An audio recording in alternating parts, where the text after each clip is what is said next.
Hi everyone. Welcome to another feedback session with me. I hope you can hear me okay. I hope everything is working well. Let me know if there's anything that's not working. I'll share my screen in a little bit. Just wanted to mention that we might end up having a stream on Saturday. It will depend on whether Dan can do it as well. Depends. We don't have any Q&As for this week, but we do have at least two very interesting ones coming up. So stay tuned, check our Discord, our Instagram, because we will post everything there. Just let me share all of our links. And if you can't find one of our old videos, you can find them on YouTube because Twitch just deletes them, some of them after a while, unless we highlight them. And the feedback sessions, we don't tend to highlight them. So there you have all of our links. So feel free to join us there, follow us, whatever. We will keep posting everything over there. But let me share my screen. Cool, thank you. That helps to know that everything is working.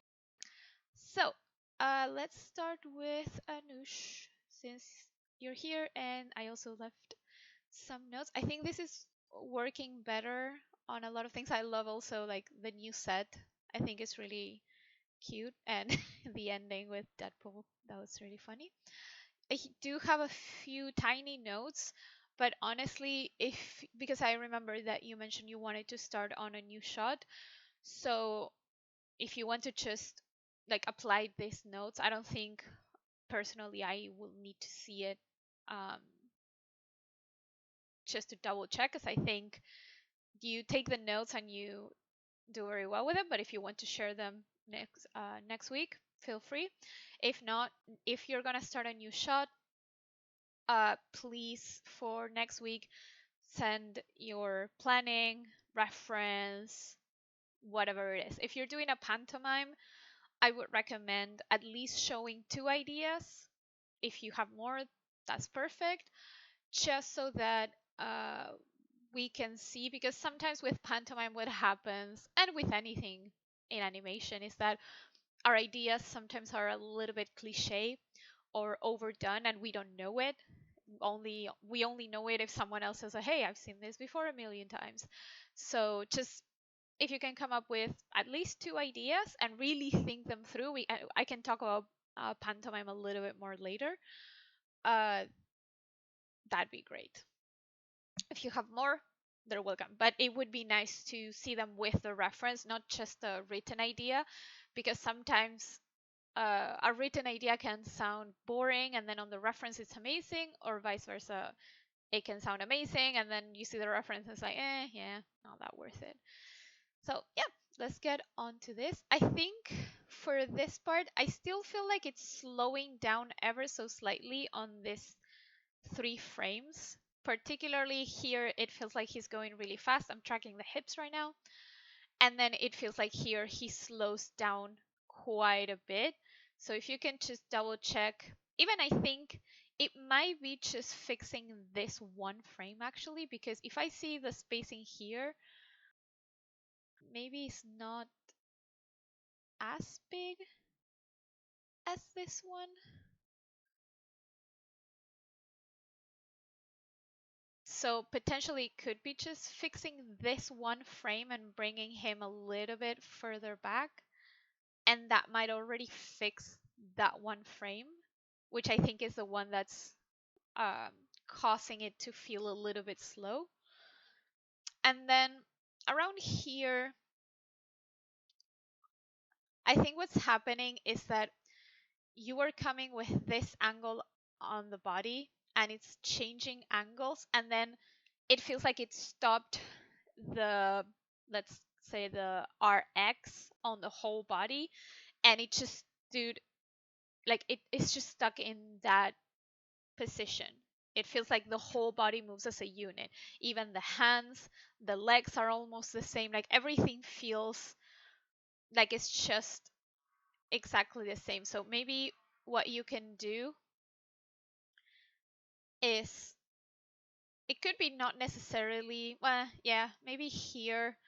just ever so slightly rotate the body a bit less, just so that you still have a little bit of rotation still in this frame. And also with the legs, what you could do, let me just see something else about the, I mean, you could potentially have him, nah, it's okay. I thought maybe he can jump a little bit higher, but maybe what it could be is this other leg, because the leg in the back is doing something at least. So maybe it's just this leg can start coming down a little bit, just so that it moves a little bit more and it doesn't feel so stuck. And the same with the arms, because also if you check the spacing, let's see the arms, they move up and then they move forward. It's like they stopped that momentum that they had. So maybe what it could be, I'm wondering if it's also a spacing issue, because it's kind of like a rotation. No, I think it's also a spacing issue, because if we track the nose, see how it was, it could be a camera issue also. Like, I feel like the camera is working well, but it could be like the camera is playing some trick on you. Um, but it could be also like the body rotation again, because if he was a little bit more forward, then that nose would be a little bit more forward, and these hands would be a little bit more forward, you know? It's like, yeah, I mean, it could be the camera, but even if it is the camera, you need to fix it to camera. So sometimes you need to cheat it anyway. That's a tricky thing with um, moving cameras. Sometimes tracking things um, with motion trails gets a little bit tricky and you need to do it manually. Or the Animbot ones, if you put it in camera space, tends to be pretty good. Sometimes it's a little bit glitchy, but tends to be pretty good. But yeah, I would double check that area, because it's definitely, at least this frame is the problematic one. And then here, I feel like the hips have a kind of nice curve. I think though that I still feel like you can round it a little bit, because uh, what's happening with the head, that was like what caught my attention, is that it's coming down like with this angle up till here, and then it just drifts to screen right.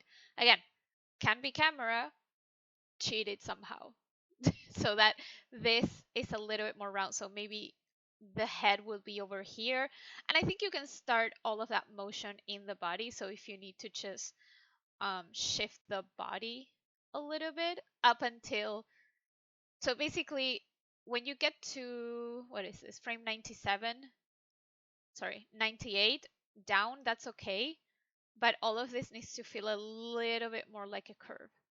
And also check your spacing. Now I've drawn pretty, like a lot of things, but the spacing of the body as it's coming down, if you see this lines here that I drew, this was me tracking the hips. They feel very, very even right now. And so it's giving it a bit of a weird moment in this section, because the spacing, even to camera, should feel more like an ease out, and then it gets bigger. So double check that.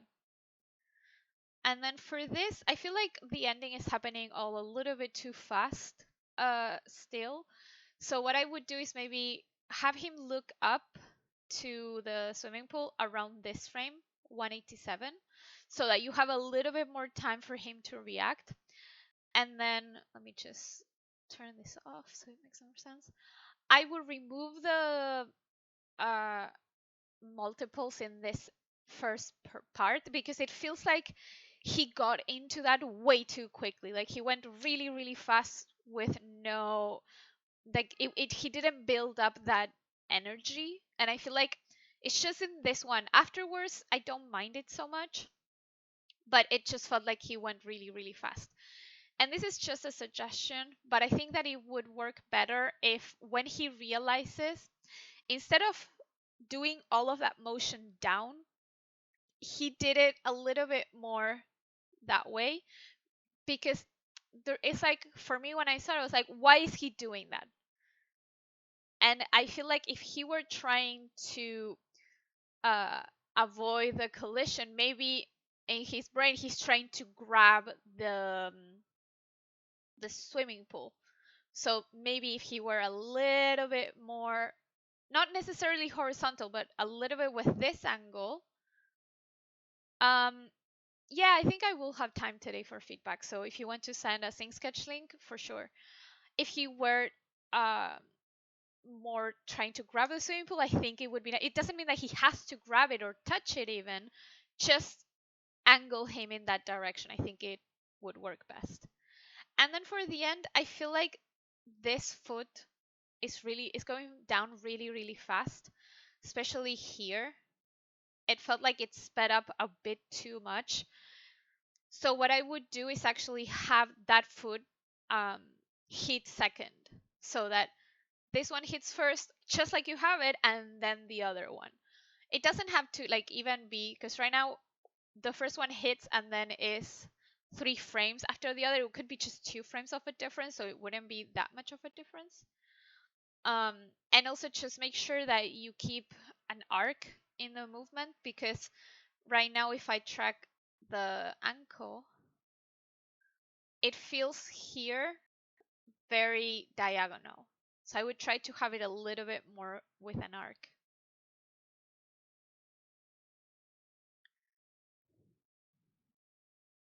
And also track the spacing, because here it feels like I should have used another color.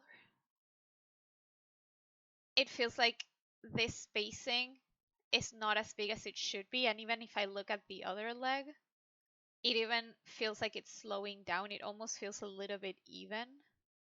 See? Like if I'm tracking it, all of these spaces are even. This needs to feel like a fast in, which means this, like the kind of like when the bouncing ball um, is going to bounce and the last frame is the biggest one. That's the same thing that you need. And I still think that you could add a tiny bounce on the feet, but it's not a big thing. But yeah, those are my notes for you. Do you have any questions?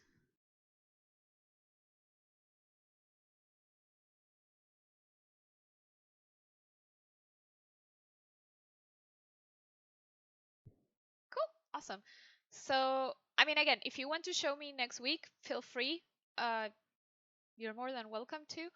They are small notes, but I'm always more than happy to check. If not, just send us your references, ideas.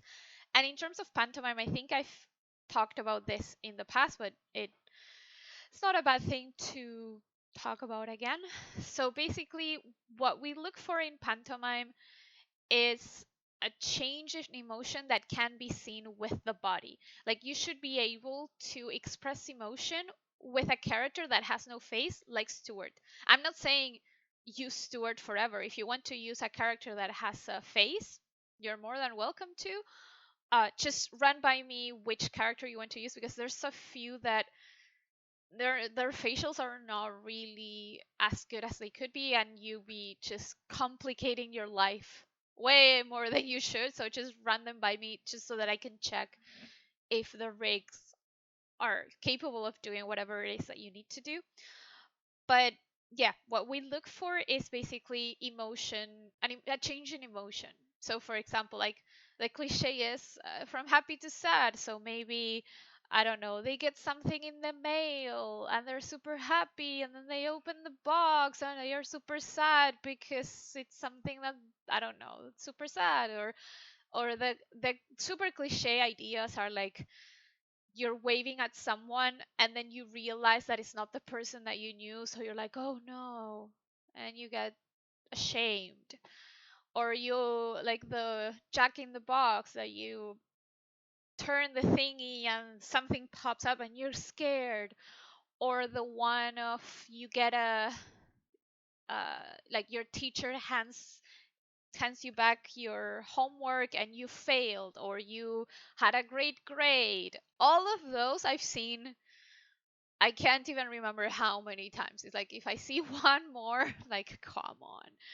So I would encourage you to think about things that happen in your daily life that may seem dumb and simple, but that they might be like way more honest and true and will resonate better with the audience, because basically you're doing this not just to get jobs but also for the audience. What stories do you want to tell? What's your voice? And this is a hard thing. I'm not saying you need to have a voice right now, because it's something that you will grow into. Like, some people already know what type of things they like and the stories they want to tell, and there's other people like me, I'm still figuring it out what it is that I like, even in animation. um, but for example, something that you can do that's a good exercise is writing a list of emotions and then trying to pair them up in random ways. Like, I would recommend not going through more than three emotions. Three, it's already too much. Two would be good. So I don't know, maybe you go from, I don't know, anxious to proud to, I don't know, something like that, that is not as common, like not from happy to sad, from angry to happy, or blah blah. And again, try to think of situations that are a bit more, maybe, closer to your life. If you want to do other, that's like more than possible and welcome. It's just, that's why, like, try to write a lot of possible scenarios and then try to think of how can you twist the idea a little bit more so that it's not so cliche. And also, what I would recommend is maybe going through school reels to see what other students have done in the past, just so that you get an idea of what's okay and also what not to do, because they have already done it, because it's been overdone. But I don't know, you could also think about professions and how it, like what would be weird in that profession. I'm trying to think of something. Like, I'm not the best at coming up with ideas on the spot, but let's say, I don't know, it's someone who sells flowers. What could happen? Maybe, I mean, also try to avoid things where it requires an audio to understand it, or a second person. I would rather you do just one character shot, because if not, it gets way too complicated, and more than pantomime, it feels more like a reaction shot.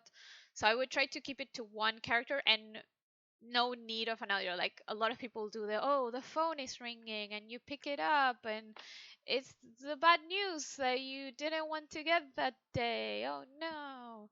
Or, oh no, I was baking something and now it's burned, and now my cake is, or my pizza, it's all black and burned. Oh no. I've seen that so many times.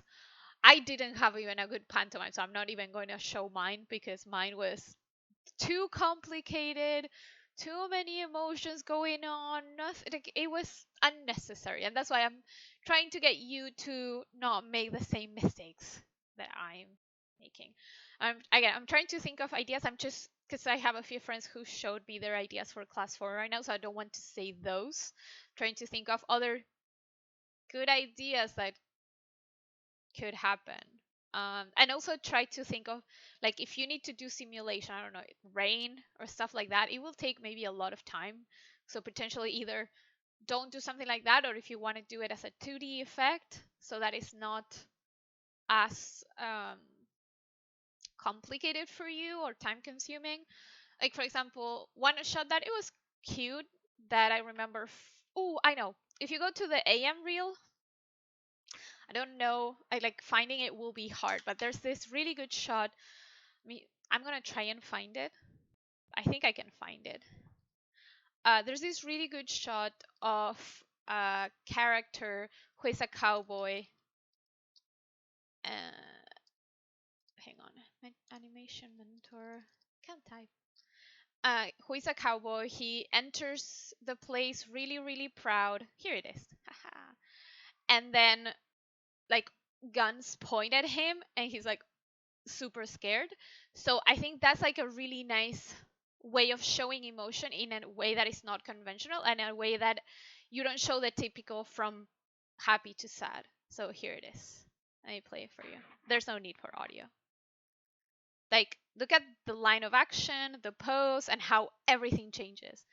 He could have done this without the face, and it could have worked anyway. Because if we look at the line of action, like, he goes from, let me see, this pose, which is reverse C, it's really strong and he's really proud and he's not scared of anything, to this, or now everything is more compressed, he's scared, we go into a C shape. Stuff like this is fantastic for pantomime. So again, you can put it in whatever world you want. It doesn't have to be a daily life. It could be a cowboy, it could be, I don't know, an astronaut, whatever you want. But the important thing is the emotion that you're conveying and the subtext of what that character is thinking in that moment. If you want to do it with a facial rig, you're more than welcomed. If you don't, it should work anyway. So I hope that made sense. Let me know if you have any questions on how to tackle this. But if not, I'm gonna go to the next one. Oh, cool. I'm glad that made some sense, because sometimes I wonder if I'm even speaking in correct English. So cool, awesome. So next, we have this shot that I was looking at it earlier. I think you are here. Hey, you. I think you are. I saw you, and I was looking at it. I think it's looking really, really nice. Cool. I have a few comments for you as well, but I think you're doing a great job so far. So there's a few things that I'm just gonna comment on, and I'm not gonna comment on them for the whole shot. I'm gonna comment them on one area, and I want you to apply them for everything, just because it's basically just checking that in every part of the shot you have these things. So to begin with, try to avoid in this pose, like this hand pose, this even spacing between these three fingers. They feel very, very even. So if you can group some of them together, like even if it's just bringing this finger a little bit closer to the ring finger, that would be enough. It's like a very simple thing where it's just adding a little bit more of a symmetry to that pose. And again, this goes for the whole shot. Like, go through all of the hands and just double check that all of your hands are either, like, usually again the Disney poses are like either 2 2 1 1 2 1 1 3 1 3. It's very basic thing, but it helps so much with shots. It makes them way more appealing. So, and you already have nice hand poses, so it's just adding that little bit of tiny adjustments. And then what other notes did I have? So for this blink, I feel like it's getting a little bit even how the lids are going down. Like, especially here, this first two, it feels a little bit even. I think you can make this blink a little bit faster. So having in this frame both eyelids a little bit closer to where they were before, just like a little bit more, so that it feels like it's a very tight ease out. And then potentially you can leave this one as it is, but what I would try to do is to have this eyelid a little bit higher than the other one. That way you can kind of keep that idea of opening up the face to the side with the blink. So the close will be at the exact same time. What would be different is the in-betweens. We can offset the in-betweens but keep the same close. And also, I would try to shape, even when you're closing the eye, I would try to still shape this a little bit more so that the peak is in this, where the pupil is. And the same here. See, like you can bring this a little bit more open than the other eye. And then I think I marked it, but maybe afterwards. Yeah. This is a very annoying polishy note, but I feel like the pinky is a little bit stuck in the same position throughout all of the animation here. I feel like even the whole hand shape actually feels like you just got into this hand shape here, which is a beautiful hand shape, love it, fantastic. But then it seems like you just left it in that. And maybe what I would like to see is, I don't know, maybe as she brings it close to her mouth, maybe her fingers curl a little bit, and then once she eats it, maybe all of the fingers, like even the ones, especially the ones that are touching it, they can open up, and that will, as this one's open, like I'm not right now, I'm not really telling these fingers to do anything. I'm just focusing on this, but see how my other fingers react. So that's what I would like to see, a little bit of reaction on those fingers. But definitely I would do this where she opens up once she has eaten it. Just because, again, it feels a little bit like all of the fingers are just stuck in that same pose. And then here, I marked even in this area because it feels like the jaw is closing in very, very evenly. So instead of feeling like she's biting on it, it just gives a very mechanical sensation of how she's closing the mouth. It feels a little bit soft, for like a lack of a better word. So maybe what I would do is just, like, you can have an ease out here like you have it, that's okay. But then here I would close it way faster. So she would get into this a little bit quicker. I think that's gonna give it also like a more of a hum.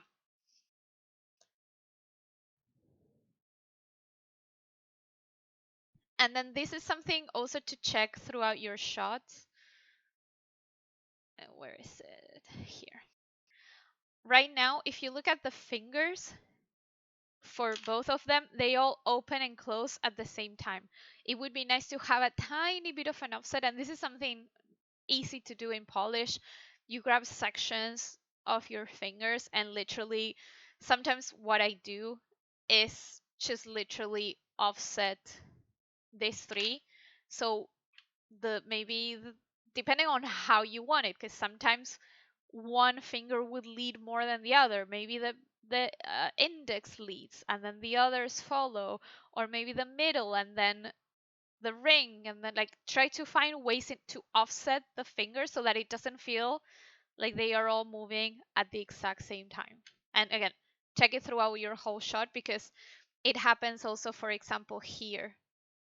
Everything moves exactly the same. Even in this area, if we look at this hand, it feels like the hand is just doing this. But it could be that instead of just the hand rotating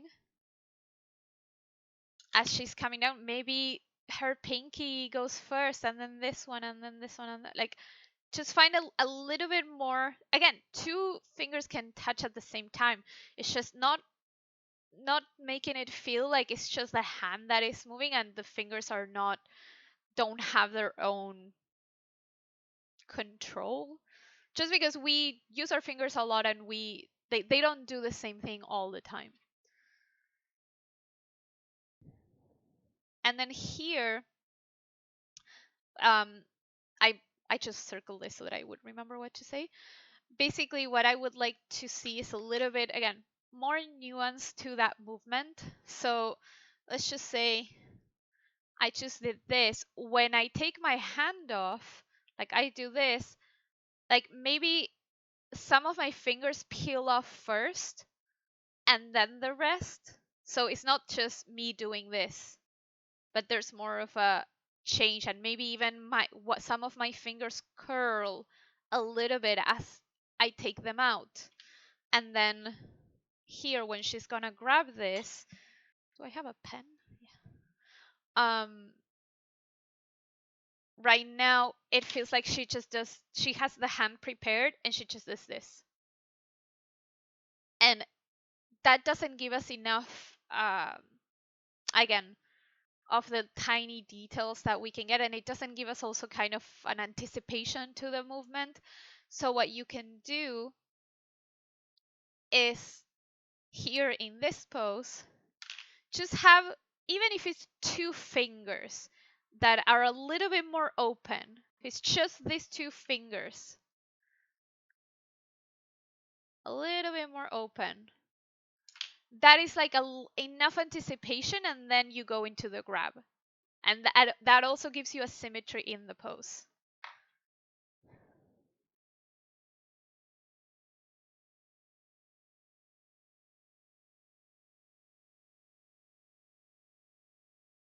Hang on, I forgot my notes here. Why did I write even? Was it the blinks? Oh yeah. Then another thing is that it feels like probably most of your blinks feel a little bit even. Even, let me see. Yeah, even this one feels a little bit more even. When in doubt, I use the vanilla blink, just because it's an easy blink that you can also adjust very easily. Because right now, if I track the lids, it feels very, very even how they go up and down. So a vanilla blink, super easy, super um, easy also to explain. So I can do a demo for you guys one day if you want, but I'm hoping that this will make sense. So let's say we have 10 frames and the first one is open. The second one, it's slightly closed. The third one is a little bit more closed. 4 is closed. 5 is closed, but even a little bit more down because your upper eyelid is pushing down. And then 6 is a little bit open, so it's starting to go up. So all of this, sorry, is going down. And then on this 6 is slightly opening up. 7, it opened up, there's a big spacing. And then the rest is just an ease, a soft ease into that open. So I would try to go through your blinks. Again, it doesn't mean that every single blink you do has to be a vanilla blink. This is just, again, like a vanilla walk. It just gets you there. Then you need to check, okay, what is my character thinking? What are they going through? Do they need to be surprised? Are they sleepy? Like that's what's going to inform how you change that vanilla blink into something else. Because if they are surprised or they're excited, that open is going to pop even more, or even you're going to have an overshoot, or even the close will be faster. But if they're sleepy or tired, it's going to get into more of an even spacing because they're going to close very slowly and then open very slowly. So that's how you adjust it, but at least you know the basics of how the spacing should work. So I would, again, go through all of your blinks and adjust the spacing. I'm not going to go through all of them. Why? Because I'm lazy, and also because you can learn from this. Learn from one, apply it to the others. Again, sometimes like I want to give you guys a lot of notes, but I also want you to take ownership of your own shot and apply what you've learned into something else. Because if you get everything given to you, then you don't learn. You just learn to follow notes. And that's a problem that I'm seeing a lot with some people, not with you guys. Like, you guys take the notes, apply them, and make everything better. Just mention it for like the world. The I don't know how many people do we have here today? Five. The five people that are watching. Don't depend all the time on notes, because also when you get to a job, you don't get that many notes sometimes. Sometimes you do, sometimes you don't. Depends on the lead, supervisor, director. You can be lucky, you can be unlucky. You need to figure it out yourself. That's the at the end of the day, you need to figure it out yourself. But honestly, the people who I've been giving feedback here, the progress that I've been seeing, it's amazing. It's really rewarding seeing people getting better and doing more and more. It feels like I'm so proud of you guys. So that was on the blinks. What else? Oh, then offsets. As as much as, yes, offset the fingers and blah blah, you can also offset the shoulders. So for example, here when she goes up, the again, you can offset everything, like one can get there first and then the other. Or if she's doing this, the ups and down, the extremes would be exactly the same, but then there's a slight offset on how they get there. So for example, here it could be that this one gets there a little bit quicker than the other. So it's just basically literally going to the graph editor and offsetting the, I don't know, what is it, the RC, whichever, TY, whatever you're using for the up on the shoulders, and offsetting just the in betweens, not the extremes. They like the where it starts and where it ends, it could be the exact same frame, but then how it gets there is what you change. So it's like a slight polish, and it doesn't have to be super like this type of angle where it's like super different. How much? It's just a tiny bit. So there's a little bit of a difference, and it doesn't feel like they're twinning. So basically, what we're trying to avoid is for things to look symmetrical as much as we can. Except, like, there are moments where you want things to be symmetrical. If there's a character that is, I don't know, very angry, or they're trying to explain something and I don't know, they're doing this motion, you might want to. There's moments where we do want symmetry. Most of the times we don't. It's the same with arcs. Most of the times we want arcs. But if someone, I don't know, is making a point and they're doing this, we don't want an arc there because we want that line of action to be super strong.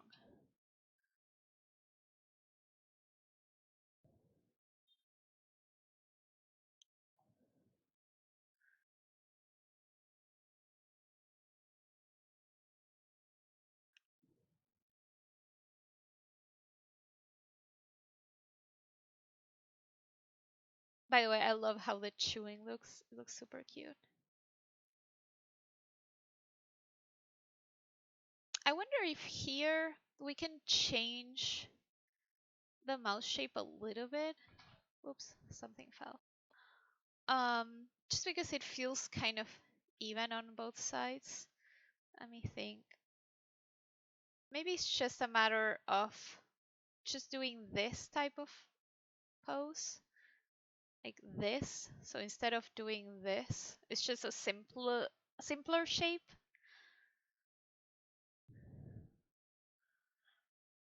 But it's a tiny thing.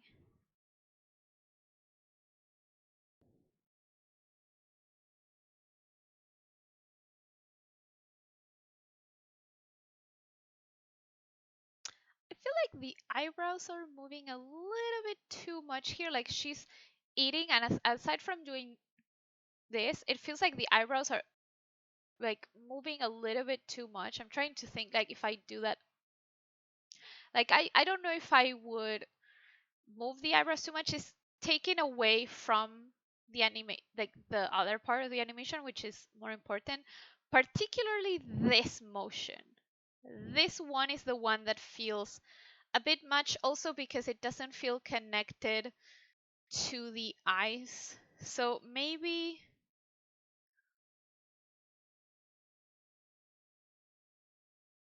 maybe you can go into this sooner. So like from frame 54, just go into this, what you have here. So simplify it. Don't go that far up and then down and then back. I would just go into this.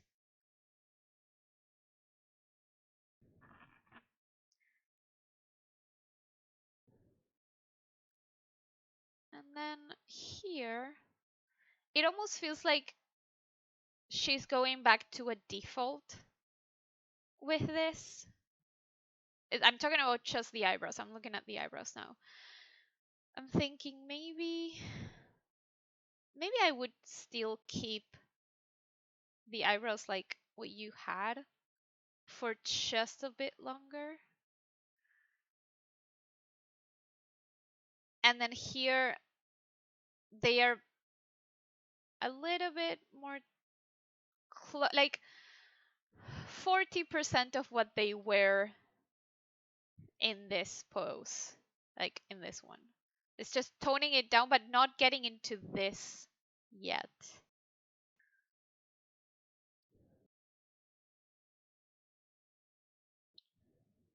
I think here you can overshoot the eyes open.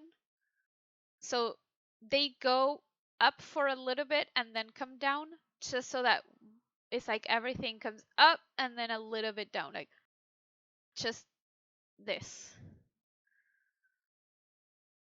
Because you have it with the eyebrows, but I don't see the connection to the eyes. So basically, what you're doing with the eyebrows, do it also with the eyes.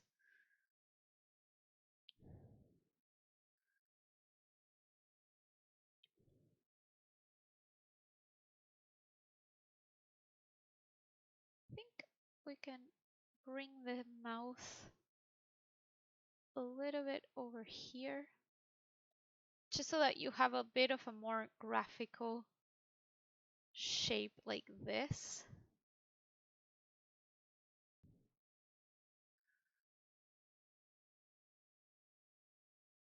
And again, same thing. As this mouth closes, it feels very even.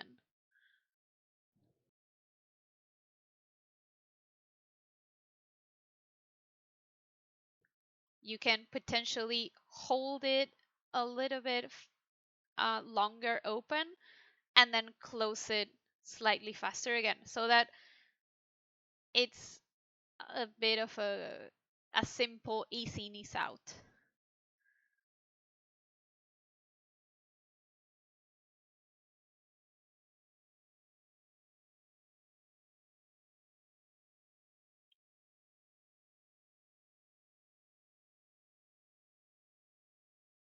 Here, when she brings her eyebrows kind of with this shape, I would bring them in a little bit more, just a little bit.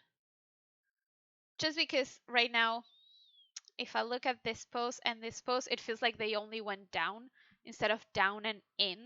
So just a little bit in, because usually when we do this, our eyebrows come together. There's probably like some muscle that allows us to bring it down, and it also compresses. No clue. That's my guess.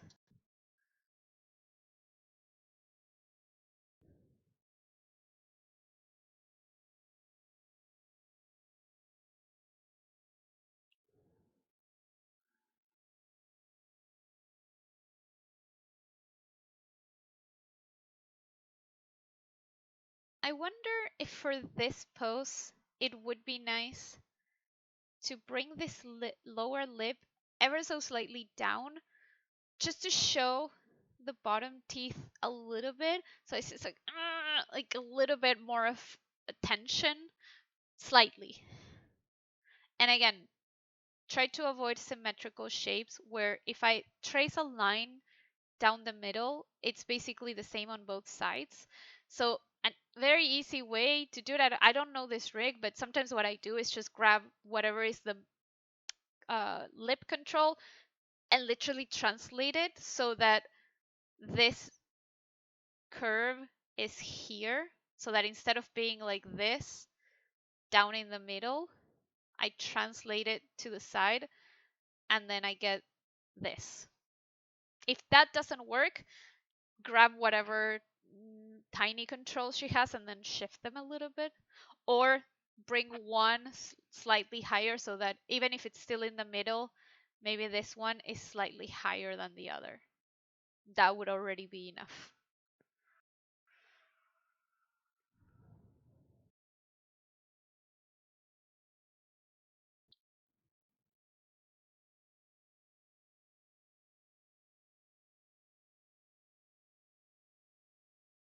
Again, same thing with the blinks. Double check them because here she could be closing the eyes way faster. So this would be bigger here so that it closes faster.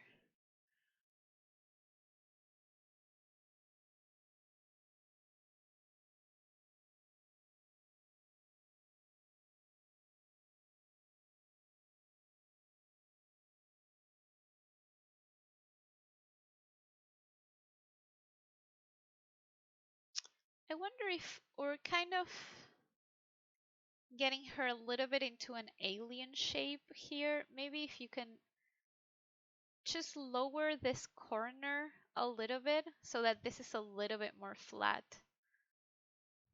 Even here, I would maybe ever so slightly lower it. Just tiny. And then be careful here. It feels like her. Let me see in the other blinks. No, in this one it works. Mm, yeah, it feels like what's happening is that when you have here, for example, your blink, you're closing down, going down, but then in this frame you're going up with both. I would not do that. I would bring this down. The only when the eyes open and the upper eyelids go up, the lower lids don't go up with it. Just let them go down. Because if not, it gives that weird feeling like the close is more in the middle, which is what's happening here. Your close also is a little bit too high. If you're gonna have it this high because she is struggling, then the cheeks need to go up. So that the reason why that close is up is because the cheeks are pushing up and there's no other way. There's no room for the lids to move. But right now, I see way too much of the lower lid, and there's physically no way I can bring my close to the middle of my eyes without pushing my cheeks up. Like, physically impossible. Because the only way to move the eyelids, the lower eyelids, is just with the muscles in the face. The upper eyelids, we can move them ourselves. The lower eyelids, we have to move them with our muscles. So again, you can just fix it with bringing the cheek up, or if you have a control here that controls kind of this area, you can just bring that up. I'm not sure because I haven't used this rig. I'm hoping that it has it, but I don't know. And same thing here. I would, again, just shape this, not necessarily flat, it's just slightly too high. Hey, Maya. I saw that you sent a message. I will read it when we get to yours. Same thing here. Again, too high. I would bring this way lower. Okay, that's good. Some rigs don't have it and it's so annoying. But yeah, when she brings her eyelids up, like the upper eyelids, don't bring the lower eyelids up with it. Start bringing them down. Because if not, again, weird feeling of how everything is moving.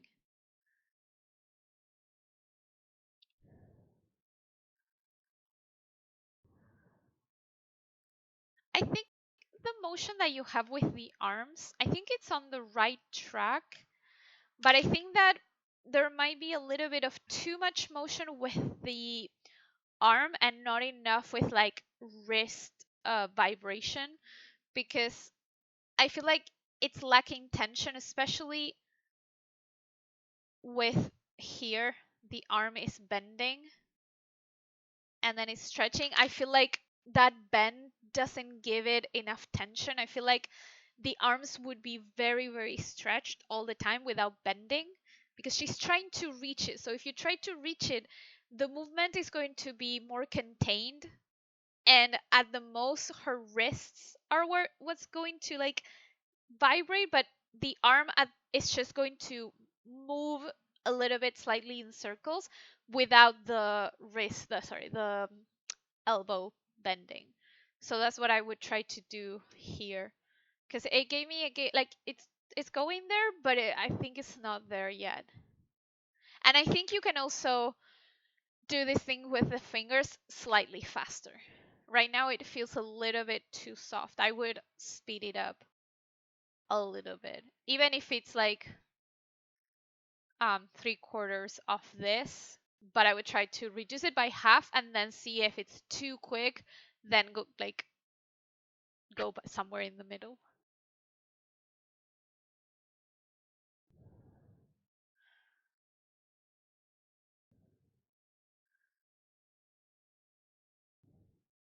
Here I feel like you can push this slightly higher.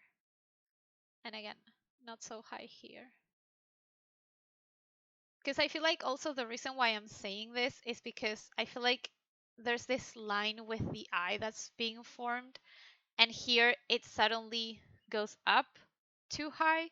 So if you just bring it down, again, it's super, super slight. It's going to help with the line of the eyes. Like it's going to flow a little bit better.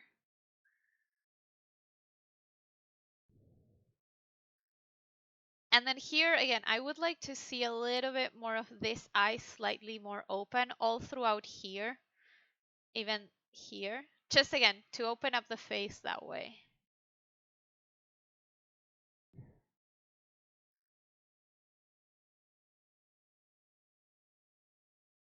Because you kind of have a little bit in the eyebrows. A little bit. Then we kind of lose it here, but like potentially it doesn't bother me as much. It's not like you need to have it all the time. But yeah, I would try it. Especially because it's like you're compressing here. So this could be. What am I touching that is selecting another color? This could be the one slightly higher. Link again. And then whenever the mouth corners are doing any type of movement, right now what's happening is that the mouth corner is moving very diagonally. I think you can add a little bit more of an arc to that corner, just a little tiny bit. Because it feels very like it's doing this. So I think that you can ever so slightly switch it so that it does this. That tiny, tiny bit of more of an arc.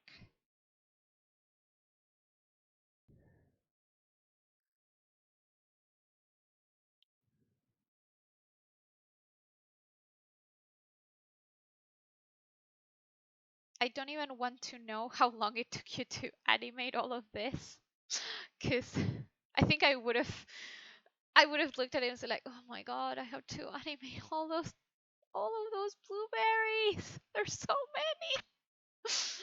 I feel sorry for you because it sounds like a lot. They look super cool, but yeah, I feel like no. The There's one that is a little bit.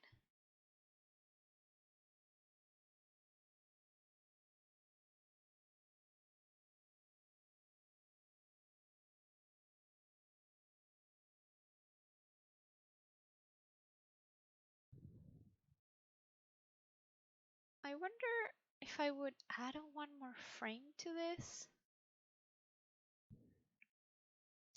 So this is here, or maybe it's just spacing. Nah, it's just spacing, just a tiny bit.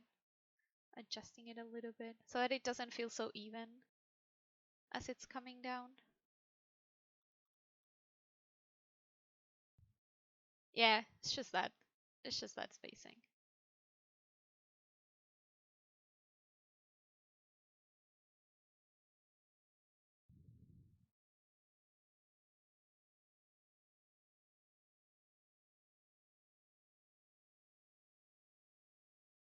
This blink works better when it's opening, for sure.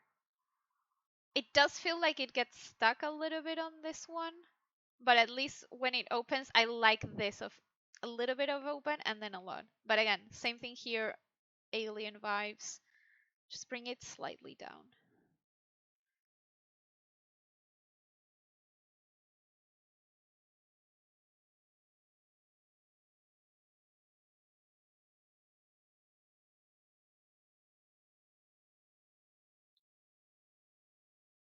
Here, elbow pop. Suddenly it pops. It's like it's doing a bouncing ball. It's feeling a little bit off.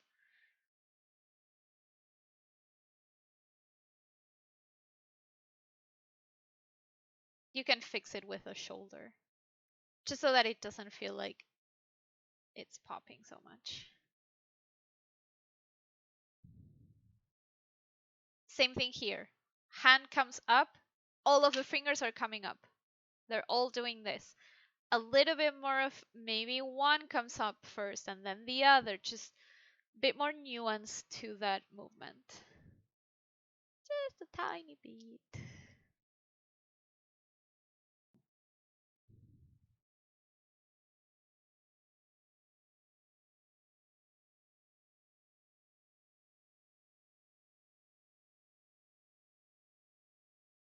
And also, when she's chewing, you can inflate the cheeks a little bit more, just so that um it feels, because right now she gets this into her mouth, but it feels like her cheeks have no anything. So I would do like just a little bit more, not a lot, but a little bit more puff.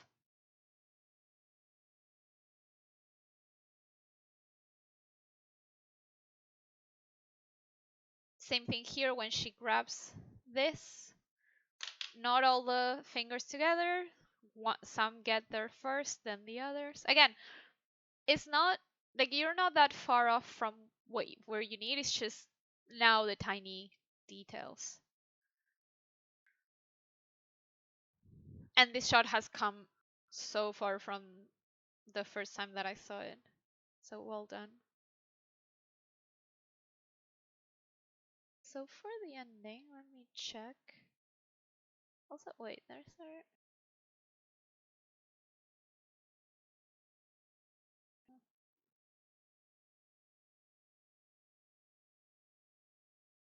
Let me just check from here. Also, um, then after all of this, you need to do a face polish pass. I'm gonna talk about that after I finish. Just remind me if in case I forget.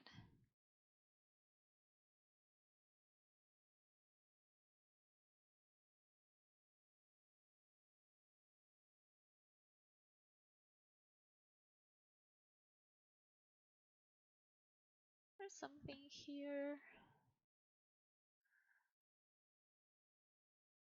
I love the end pose. There's something in that movement. I feel like it's probably the sharpness, but not in terms of spacing, but in terms of how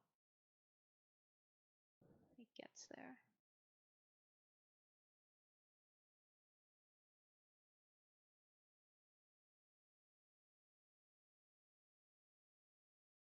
I think you don't need to open her eyes that much here. I think you could keep them a little bit lower. It feels a little bit off how much they open and then they close.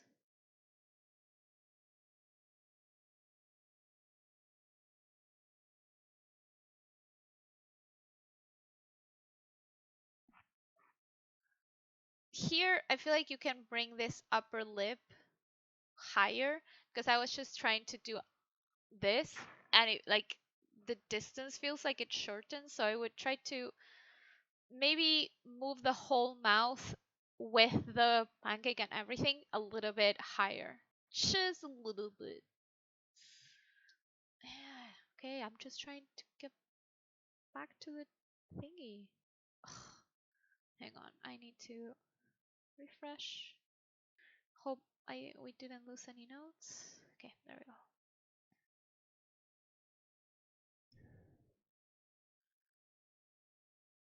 In fact, no, actually keep the pancake as it is. Bring the mouth up all around here so that there's a gap between the pancake, because right now it feels like she's already biting on it. We don't want her to we don't want her to bite before she actually takes a bite. So I would keep a bit of negative space, and then as she's coming down, that's when we actually see her bite on it. I think what's throwing me off is that I feel like the movement suddenly stops. Like it feels like everything, if we track the nose,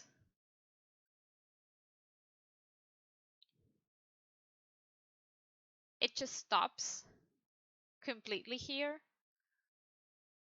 I would like to see her overshoot and then go up instead of, because it feels like she hits a wall. So I would go over for a little bit longer, like, and it could be that her body gets there, so her body stays where it is, but it's just then a little, maybe there's a little bit of rotation in X, but it's mostly her head keeps rotating down and then up. So here it would still rotate down, and that's already going to give you, like, first a little bit more of an angle down, and also it's going to give you that overshoot where the nose is going to have, let me choose a better color, this type of spacing where it's going to go like this. I hope that makes sense.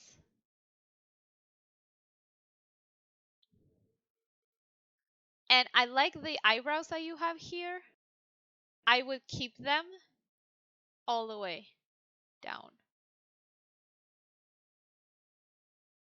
And then when she starts coming up, like I would even keep them a little bit here, but less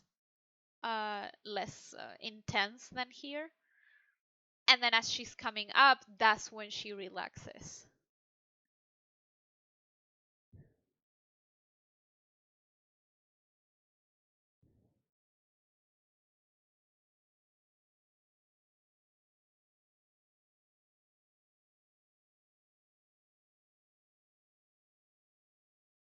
I feel like you can tone down the RX on the head in this last movement quite a bit. It feels like she's coming down way too much. I think I would keep it until maybe 376. That would be the maximum that I would do. More than that feels a little bit much. Okay, those are my main notes. Again, remember shoulders, blinks, all of that for the whole shot, fingers. And then I'm going to talk a little bit about polish. So there's a few things that you can do for polish. For body polish, sometimes what we do here is a little bit tricky because like the hips and the chest are doing a bit too much weird movement.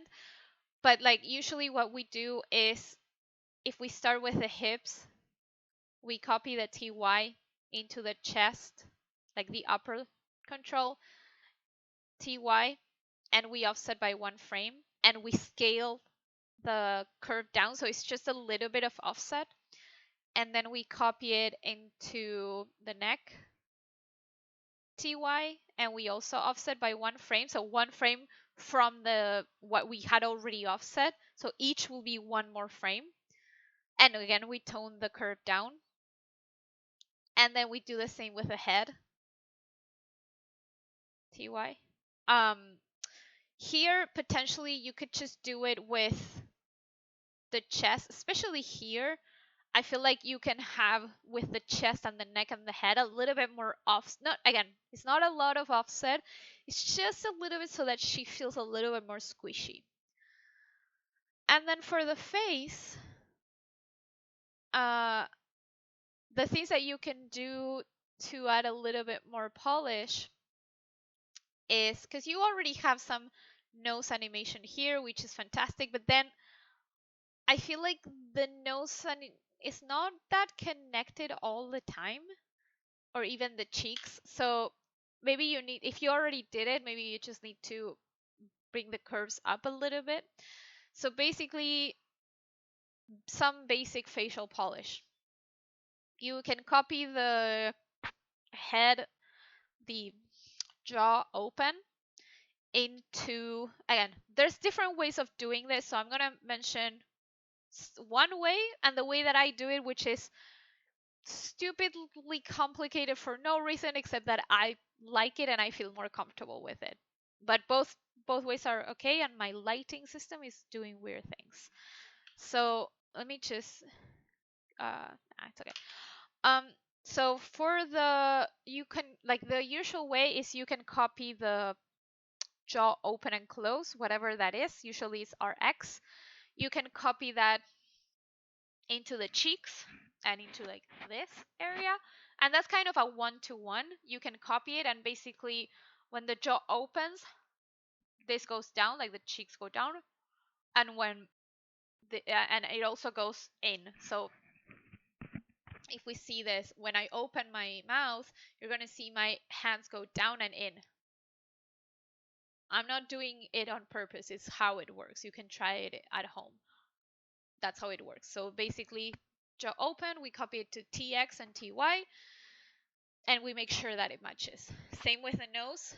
If I open my jaw, the same thing will happen.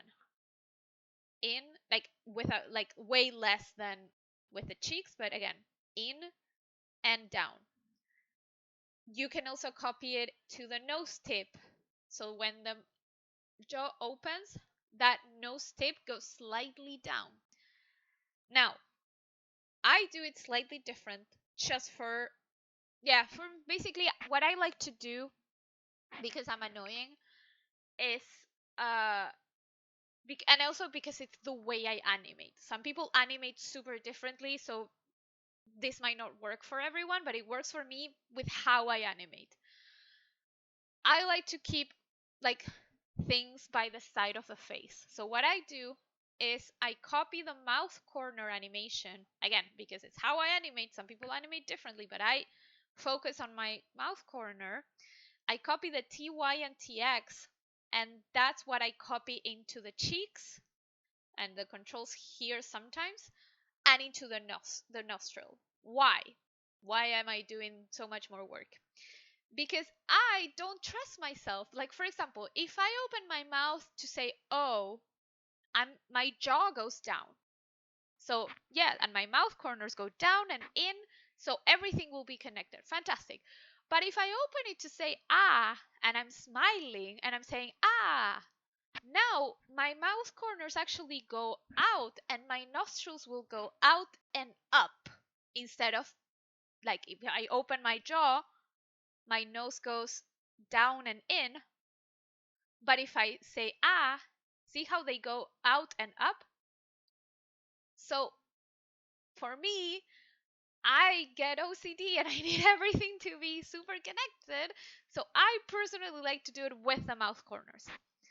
You need to, I don't, depends on how you animate. Like, sometimes I'm very sloppy, and instead of animating with the mouth corners, I animate with the mouth control, and then I lose that connectivity. But when I animate and I have time to do things correctly, if I animate with my mouth corners, then it doesn't matter. Like, I can just literally copy the T, X, and TY on the mouth corners into the nostrils and into the cheeks, and then just the TY for this, and then everything is connected. Then what I do, and this is, again, that doesn't matter the whatever you use. This is more of a, yeah, it works. Like, usually you do it more for lip sync. For shots like this, you can do it manually if you want. But I copy the TY on the controls here, which has already been copied either from the jaw or from the mouth corners, whatever you want. And then you paste it into the TY of the lower lids, so that when I open my mouth, everything goes down. So do my lower eyelids. With this one, you need to be a little bit careful, because if you have blinks and if you copy it, you might lose that. So just be mindful of where you have blinks, and when you have blinks, don't do that. Then there's more facial polish that you can do, which slightly tricky, so just be careful.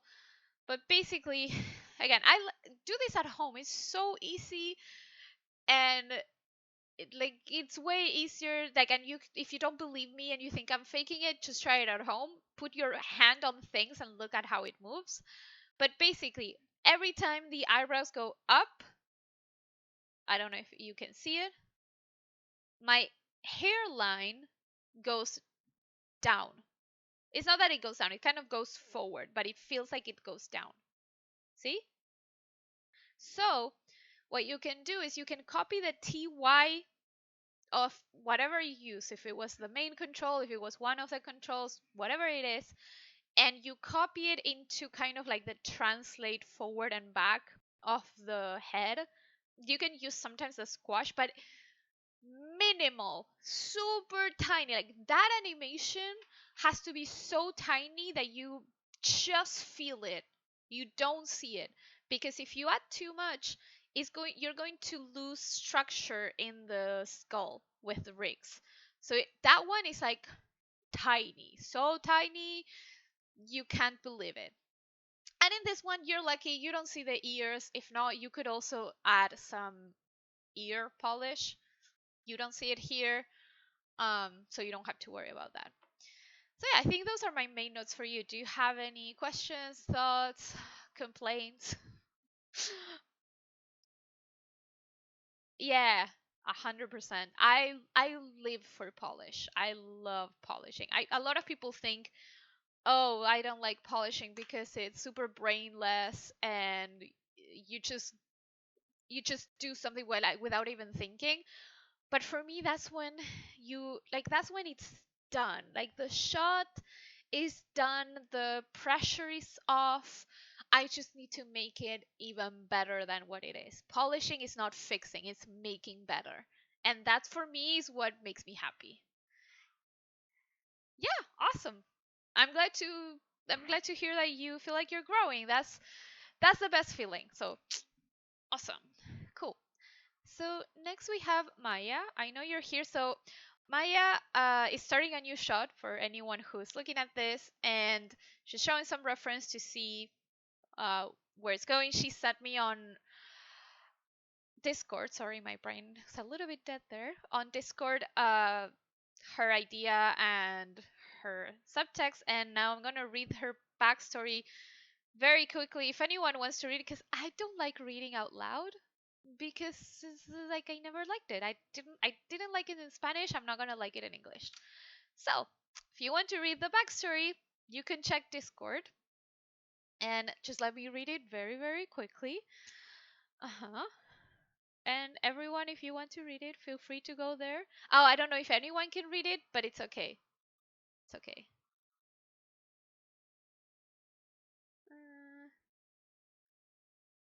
Okay.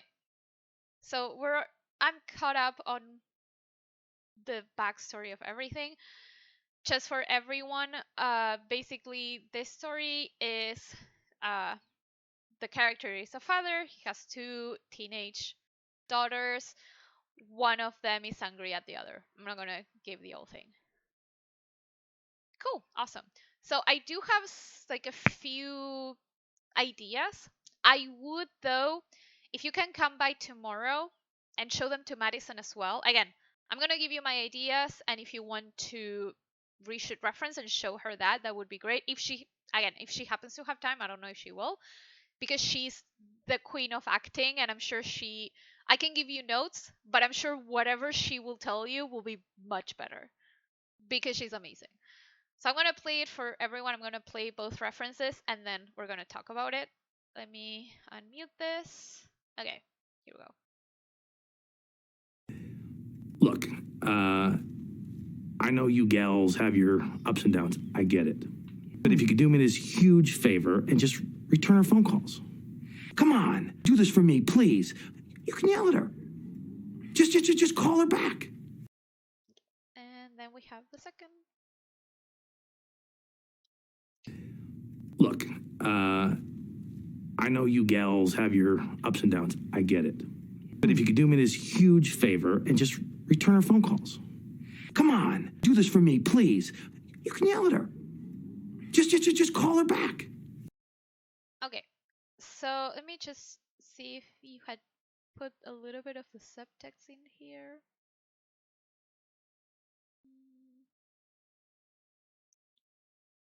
Okay, so I think the idea is working. I feel like maybe the second reference works a little bit better in terms of uh it's clearer that he's talking to his daughters. What I think that I would try is to have a little bit more of exasperation, exhaustion, a bit more like because what I'm thinking is this has probably been going on for a very long time. These two sisters haven't been talking for a long time and they're driving him crazy. He's exhausted. He can't deal with, again, this is just me thinking what he could be feeling. If this is wrong, let me know. If he's feeling another emotion, feel free to type it. So I feel like we're missing that body language that is like, I'm just so done and I need you to get along because I can't do this anymore. You are sisters, you should be loving each other. I love both of you. I can't take sides.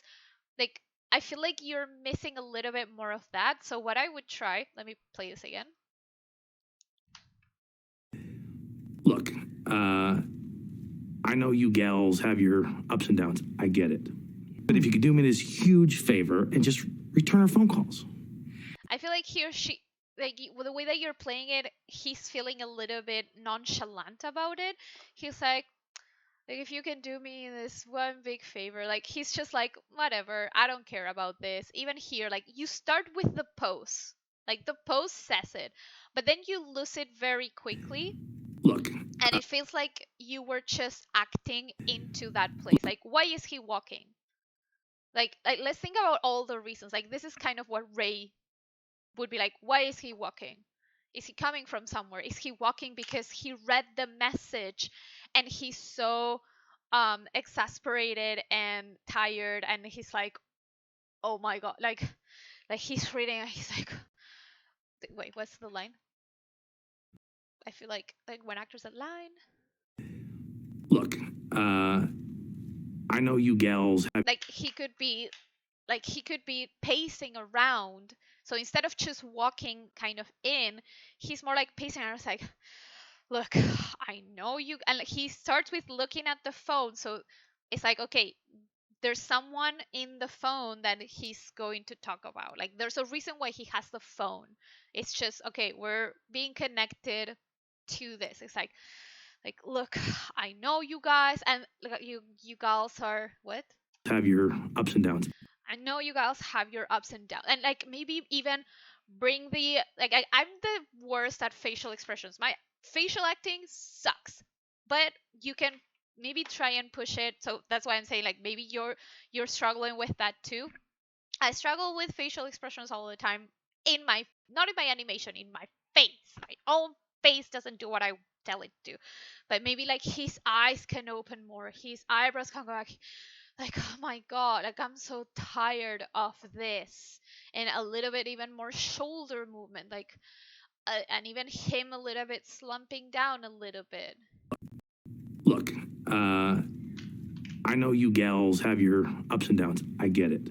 But if you could do me this huge favor. Because basically what I'm trying to think is what is he thinking in this moment? So like when he says, I know you gals have your ups and downs, but if you can do me this huge favor, what is he actually thinking? He's like, it could be that his subtext is for the I know you gals have your ups and downs. You're driving me crazy. I can't do this anymore. And that's what he's actually saying. Like he's trying to be nice. It's like, I know you have your ups and downs. He's like, and then you can even shoot reference, say in the subtext. Again, I'm not saying the subtext I'm giving you is the subtext that you need to have. But if the subtext is uh, you are driving me crazy. You need to stop. He could be like, you're driving me crazy. You need to stop. And then you just put it into the other side. I know you have your ups and downs.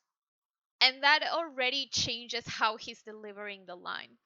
And here, But if you could do me this huge favor and just return. I feel like when he's saying, if you can do me this huge favor, I feel like maybe you're playing it a little bit too calm. Again, if this is just me giving you options. I'm not saying that what you have here is wrong. It's just options. Um, it feels like a little bit too nonchalant. Like I don't understand the emotion that he's going through. That's my main issue with this. That I feel like he's too like, if you can do me this huge favor, like nobody cares, all good.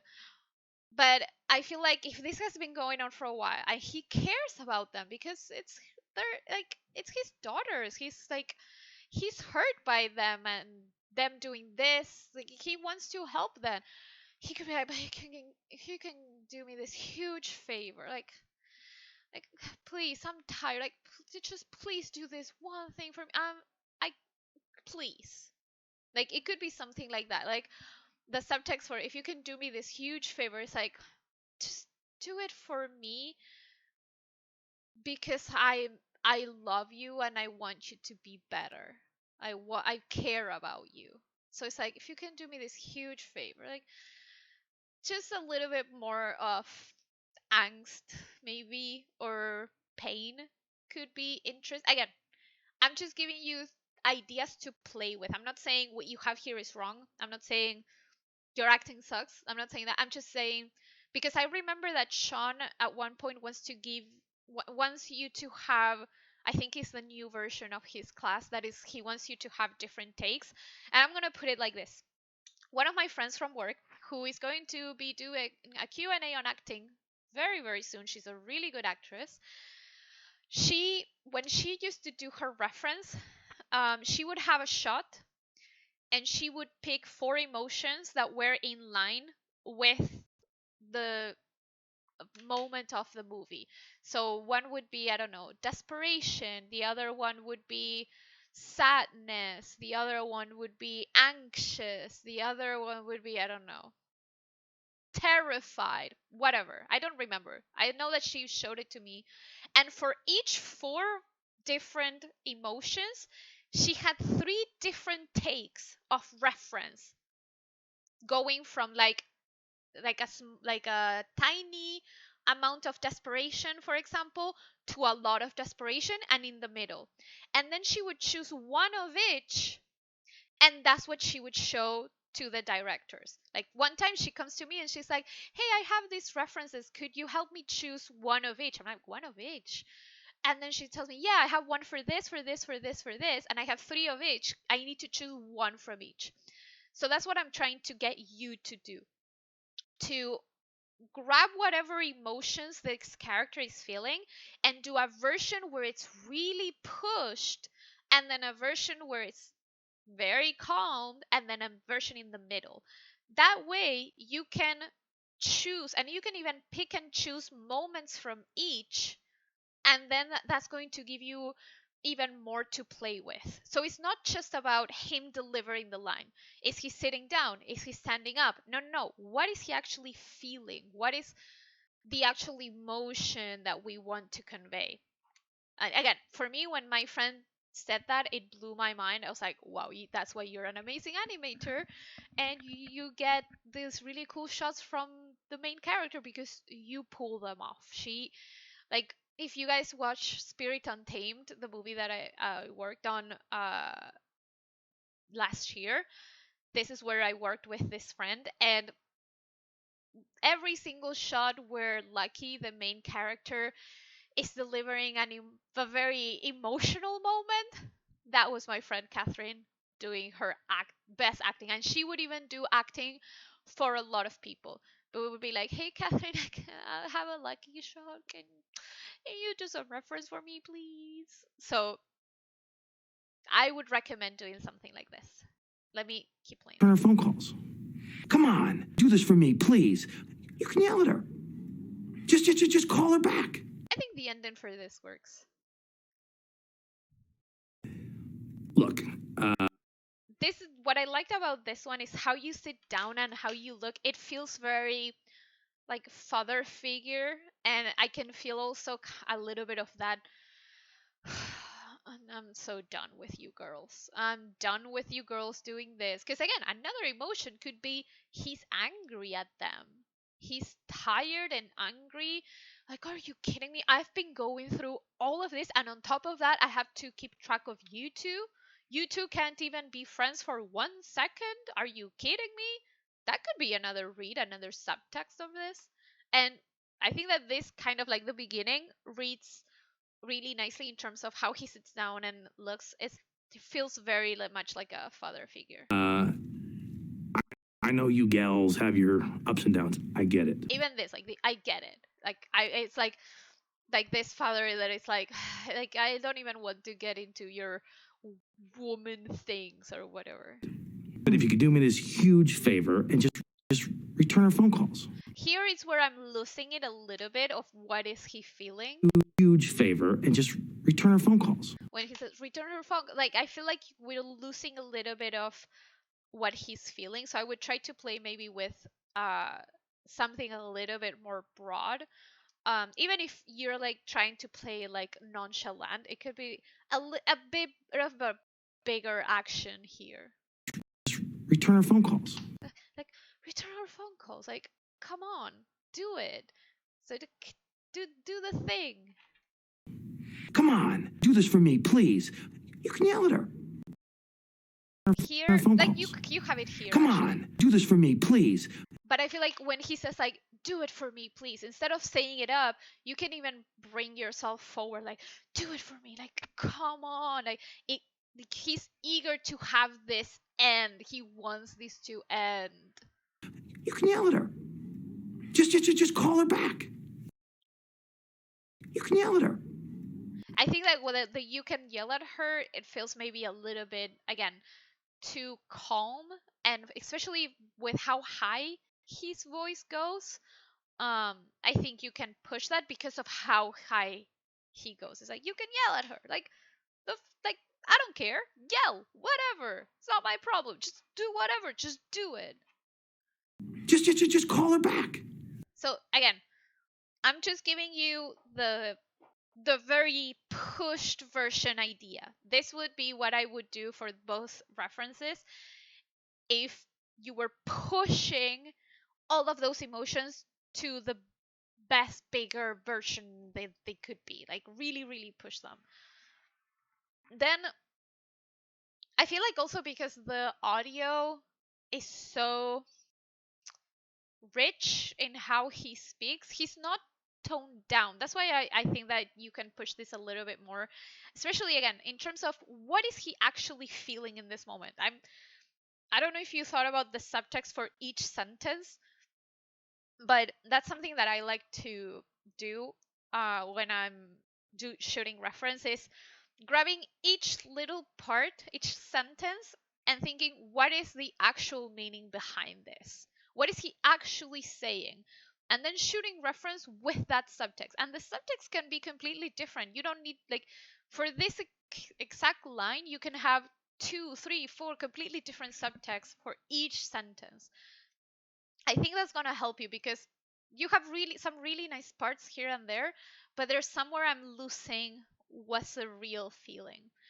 Let me see if I have this somewhere. Again, maybe you already did this and I'm just not following the exact subtext that you were thinking, because again, each person, each animator will grab a line and would do it completely different. But let me see if I can find something. Show it. Where is it? Again, I'm not trying to like toot my own horn and be like, oh, look at me, look at what I did. But this is what helped me back in the day. So when I was doing class 4, we had to show 2 references for each of the 3 audios. So what I did, I don't know if you guys can read it that well here, but what I did is I grabbed the line and I thought, okay, I'm gonna have two completely different subtexts, and I could have done way better than this. Now that I see this and I see how my friend Catherine does her reference, this is nothing. I should have thought of the emotions behind each line, but I just thought of what they are thinking. Instead of, like, now I would go and grab each of this, and on top of what I did, I would add the emotion, because that's the most important thing. But for example, I had one version where it was like, when she said, okay, well, I'm off, she said, okay, well, I'm off. Like, one of the version is like, okay, my job here is done, like this alternate. Okay, my job here is done. I'm done with this. Bye. And the other one's like, I want you guys to know that I'm leaving. Like, I want you to know that I'm off. And then, like, a man I can't name is flying me to a place I can't tell you about. One of the versions, which is the one that I chose, is I can't say who or where, but I want to really boast about it. I really want to, uh, like, I want to boast about it, but I'm not gonna say, I can't say it. The other one is I really want to tell someone, but I promise I wouldn't. Similar, but it's not necessarily the same because they are different things. One is I'm dying to tell you, but the only reason why I'm not doing it is because I said to someone that I wouldn't. The other one is I'm not gonna tell you, but I'm gonna brag about it. Like, you're not gonna get anything from me, but I'm gonna make you feel like you're missing out on the best thing ever. And then the ending is like, for example, why wow, I gave that up easy. It's like, oh, I'm so annoyed. Like, should I have said that? Oh my god, why did I say that? And the other, wow, I gave that up easy. So, she could have been sad or disappointed that she ended up saying it because she broke up. I was like, oh no, I said it. Oh, I gave that up easy. Like, oh, I suck as a person. I suck as a human. Why did I break my promise? So again, this is not even a good way of doing it. This is what helped me back in the day. Now, on top of that, I would add the emotions and I would focus on that first for each sentence. Um, so I don't know if that helped. If you have any questions, again, just ideas, throwing them out there in case they inspire you. I'm not saying do what I said. I'm saying maybe this inspires you to take another look on this. Maybe. I think the line is super fun. I think you're gonna have a really cool shot in the end because there's a lot of potential with this. So I expect something really cool. Do you have any questions, thoughts, complaints? Cool. Awesome. Honestly, it's like I feel like you have already something there, but if you can push it a little bit, you're gonna have way more fun with it in the end. Cause good, like finding that perfect reference that kind of hits all the right places, and you're like, oh yeah, that's when life gets easier. Animating is just fun because you're not struggling to make it up in your own brain. So yeah, if you don't have any other questions, let me check if I can give feedback online to someone, and if not, they didn't reply.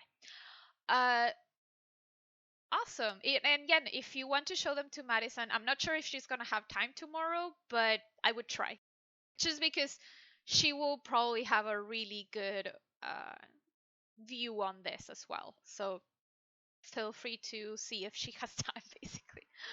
Um, so I think someone said that they wanted me to give feedback, but I'm not seeing a Sync Sketch link, or maybe I missed it.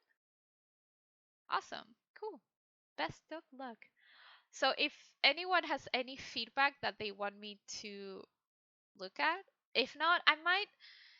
While anyone is preparing feedback, like I didn't get the yes, but I'm pretty sure this person wouldn't mind because it's free feedback.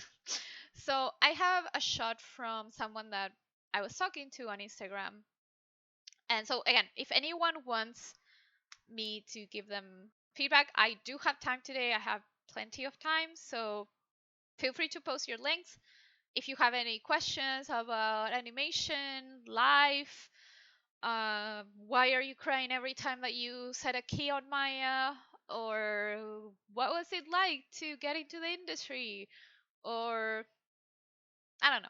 Whatever you guys want, feel free to type them in the chat. Anything, I'm here. It's really early today, so I don't mind going over more things. So for this, I already gave a lot of notes on a lot. They were tiny, tiny notes because this shot is amazing. I love this shot. I already gave this person notes on the body, and I wanted to give notes on the face, but unfortunately, SingSketch was not helping. So let me just put this here. So I'm just gonna give notes on the face and the lip sync because that's what I wanted this shot for. And for some reason, I can't pan zoom on this, so we're just gonna have to deal with it here. I'm gonna play it once for everyone so they can see the shot is super, super cool. I've looked up to you all my life. You know that? I actually idolized you. So just, imagine my surprise when it turns out that you're actually the worst person in the entire world. Not the third worst, the worst! Okay, so let's look at the lip sync. And I really wish I had my mouse anywhere so that I could pan zoom on this, but I can't. And even zooming in won't really do it. That's the only bad thing about using the Wacom is that some programs don't take the middle click that I set here as the actual thing, and so I can't do it. Is there maybe there's something here that I can? Nah. Viewer? Nah. Oh well. We'll just look at it from afar. Can I make this bigger if I take this off? Slightly. It's not that much. It's not worth it. No, it doesn't change. Okay. Let me scrub through. I've looked up to you. I've looked up to you all my life. You all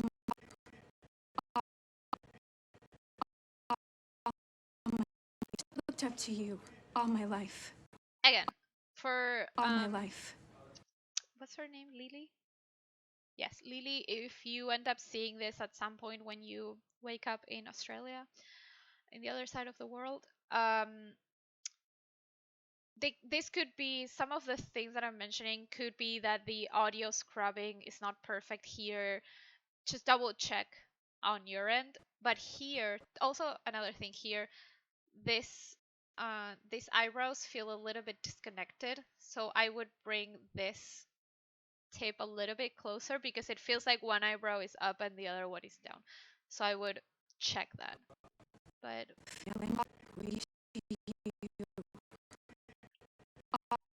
I still hear the for all. So I would keep it open here. And I hear the M here. So again, double check, but you might need to shift. I hear the I kind of hear the E here. Like you're getting into these F's a little bit too soon.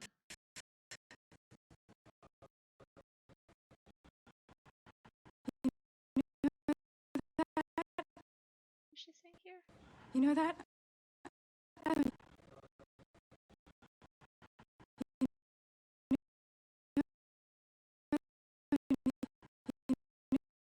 I'm not sure where you're closing the mouth because she's saying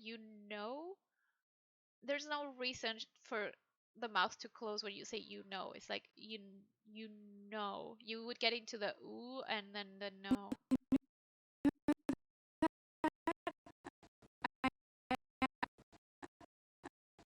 Be careful because here I can see the teeth moving up. We don't like that. Teeth moving should only happen when the mouth is closed. We don't want to, or a very fast movement where we don't see it.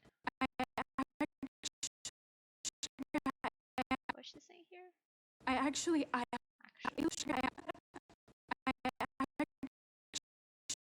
Here, it's kind of like a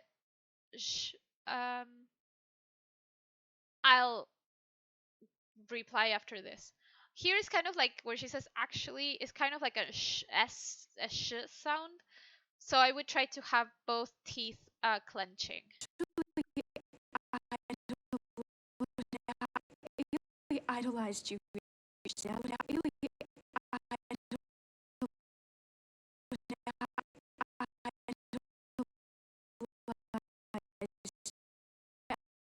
Actually idolized you.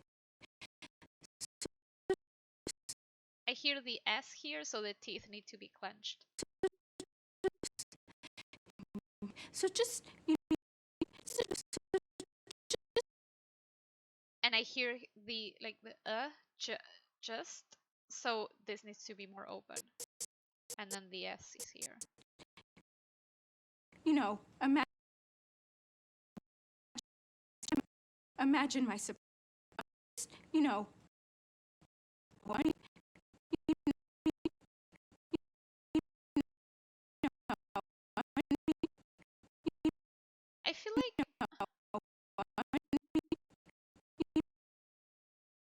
I feel like you're missing something here. Again, it could be just that the audio scrub is not working here that well, but I'm using the actual file, so it's worth checking also in your Maya and also maybe in whatever you use to scrub through on your own.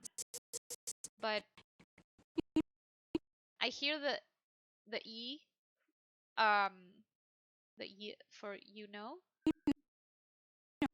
and here I hear the O. So I feel like you're getting into the U for no too soon. Like I feel like this shape should be here.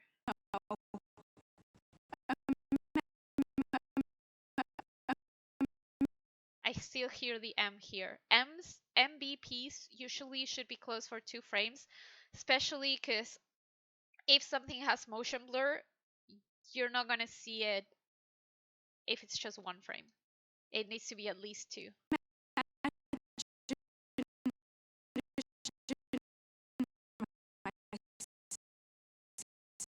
I still hear the S here.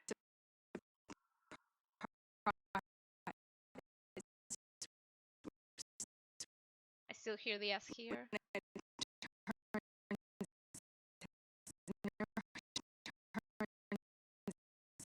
I hear an S here.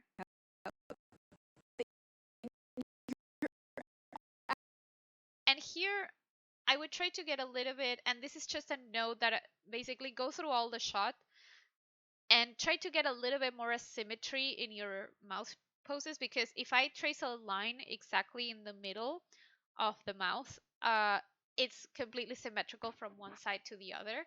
So here, you could have something more like this. So instead of being completely symmetrical, there's a little bit more also opening up because you're already opening up the face with the eyebrows and eyes, but you're missing it on the face. And I feel like your mouth shapes are symmetrical throughout the whole shot. So if there's a little bit that you can add there, here and there, it would feel much better.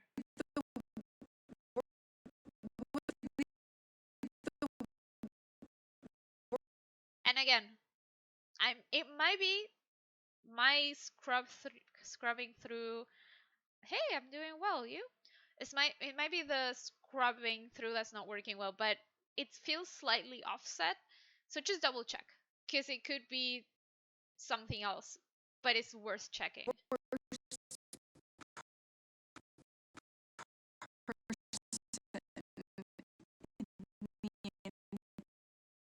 Because again, I'm not hearing anything because I'm hearing the T here, and this is already going into an ah.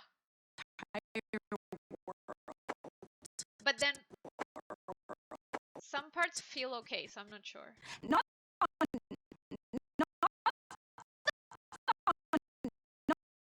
here I would try to get this point here that I'm saying a little bit more there, so the shape is a little bit more like this, a little bit more graphical, because right now it's feeling a little bit too like a square. um I wish I could draw it. Does this go any smaller? I think it doesn't go that small.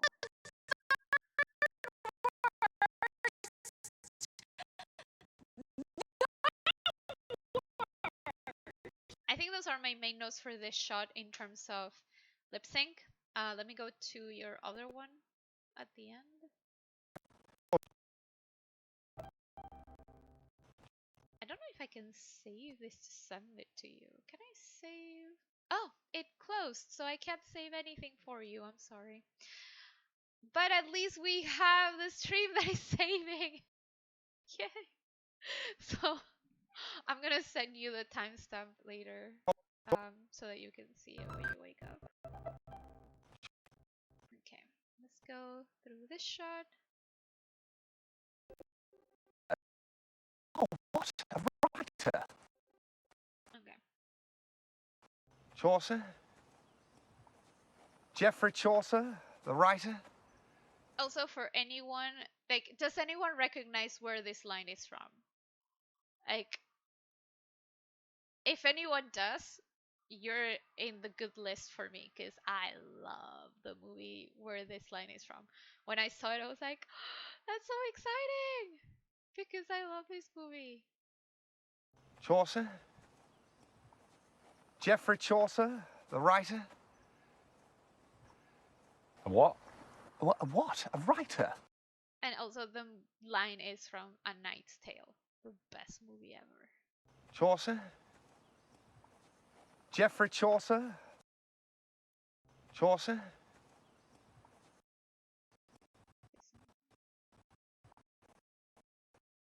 Something to check for all of this shot, because it's happening all around, is all your... Why is this keep... I don't know why this keeps crashing.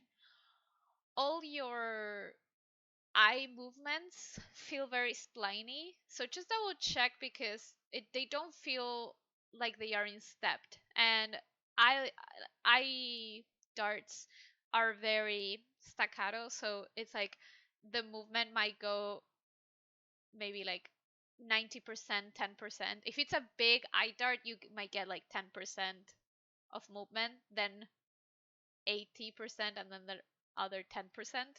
So just double check, because it feels like all your eye darts are in spline right now. And if they are not, then push the spacing a lot more, so that they don't feel like it takes 3 frames to get somewhere, when it should be like 90% of the way there and then 10%. Chaucer? Geoffrey Chaucer, the writer? What? What? A writer? Geoffrey Chaucer, the writer? What? And here, The writer? What? I feel like I might be like giving you the worst note in terms of what it means, but he's reacting with his eyes to the what.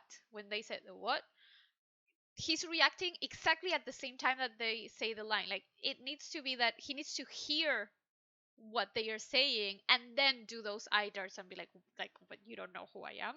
So I would shift those eye darts at least until he finishes. Not maybe he hears the what, and already there you can, because you can already hear the full sentence. Yeah, for sure. If you want to send me your ideas, feel free to post them.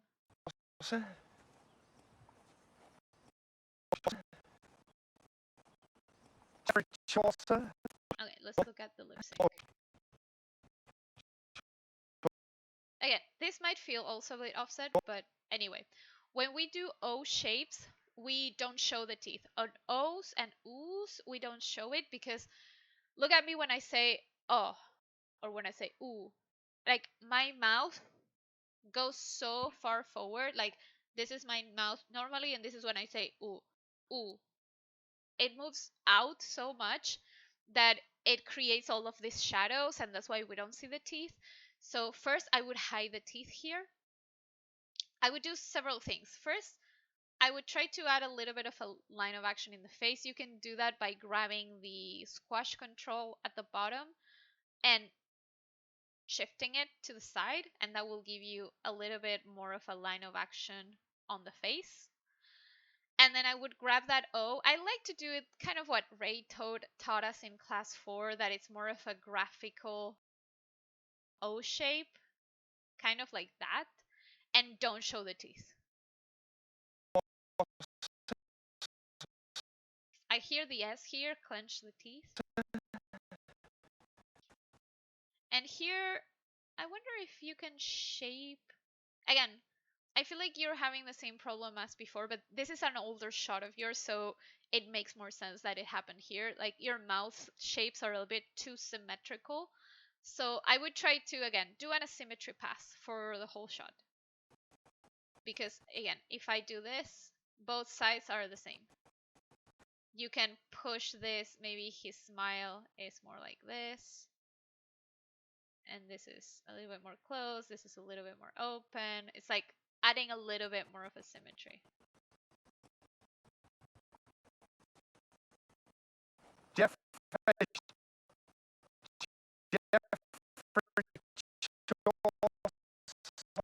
Again, aw, no teeth.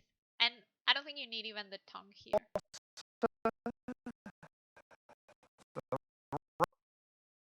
You do need the tongue here for the R. The tongue needs to be up.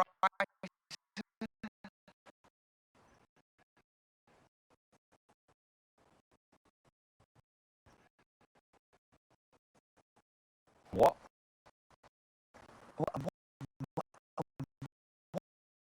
Again, no teeth. And try to get more of an asymmetrical pose.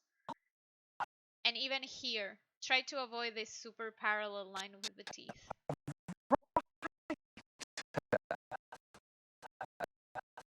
Yeah, those are my main notes for your lip sync on both of your shots. I'm gonna send it to you later, so when you wake up, you can see them. And we have a question, and Pratham, when you want, just send me whatever you want me to look at. But let me just switch here. So let's look at this question. So question is, I can't act well and I'm not comfortable with sharing my reference. They will look too bad. Any tip for me? Dude, you're speaking to the queen of I hate everything I do, and I hate myself, and I hate how I look, and I hate how I act, and nothing that I do works. So what do we do when that happens? Unfortunately, I don't know the solution for this. What I can tell you what worked for me was I need to the link Pratham, the link doesn't work for me. Could you upload it to SyncSketch? So because also I don't know if we are allowed to show the campus on Twitch. So if you can send it on SyncSketch, it would be safer for us because I don't know if we're allowed to show the AM campus here. So cool, thank you. And I also saw there was another shot that someone wanted feedback on. I already opened it. I will look at it after I answer this question. So it's a tough one because there's a lot that comes from like your self-esteem and how you feel about yourself and how you whatever is happening with yourself that I don't know because I don't know you as personal as that. But what worked for me was kind of what Nike says, just do it. Oh my god, something started with music and it was so creepy. I'm gonna mute this thing sketch. I was like, oh my god, you guys, I think you heard it. I was like, oh, I muted it now. So the just do it. I know that it sounds easier said than done, but let's put it like this. When people are looking at reference, nobody's looking at you. I know that it sounds weird, but when I look at reference, I don't look at you, Anush, the person. I look at the character. It's like when I was looking at Maya's reference, I was saying, like, sometimes I would slip because, yeah, I'm not like perfect, but I was always saying he. And Maya, again, I'm not sure, but I think you might identify as female, is not a he. But I see the character through the performance. So that's something that helped me a lot to kind of get over it, because I had this is how bad it was for me when I was younger. I used to have a friend who we used to do calls on Skype. I could not talk on the video because I was so, like, I was too self-aware, and I was feeling really not comfortable with anything. I thought I was speaking wrongly, I would look bad, I was very uncomfortable. I could literally not speak with him, and now I'm doing a Twitch stream. How did I make that happen? Just forcing myself to go through this. And again, when people look at the reference, nobody cares about you. Nobody's looking at you. Nobody's looking like, oh, look at what they're wearing, or look at, I don't know, look at they put on weight. Like, nobody's judging you. What they are judging is your performance. They are judging, like, is this character feeling like a character? Is this character feeling like the character that they want to convey? Also, the more that you push yourself to show the reference, the less you're gonna care. At the beginning is so hard. I remember shooting reference for my first AM assignment, and I wanted to die on the inside. I was like, "Oh my god, I can't do this." I just I was dying because I'm very shy. Like, I know it doesn't seem like it because I'm doing Twitch, but this is because I made my comfort zone. But I don't like any of this. I don't like people looking at me. I feel like everyone is judging me all the time. Like, I don't like it because I have a lot of self-esteem issues, and that's sometimes that happens to people. Thank you. I'm opening it here so that I can check it later. The more that you show your reference to people, the more you're going to notice and see that no one cares, and that people only care what character they see through you.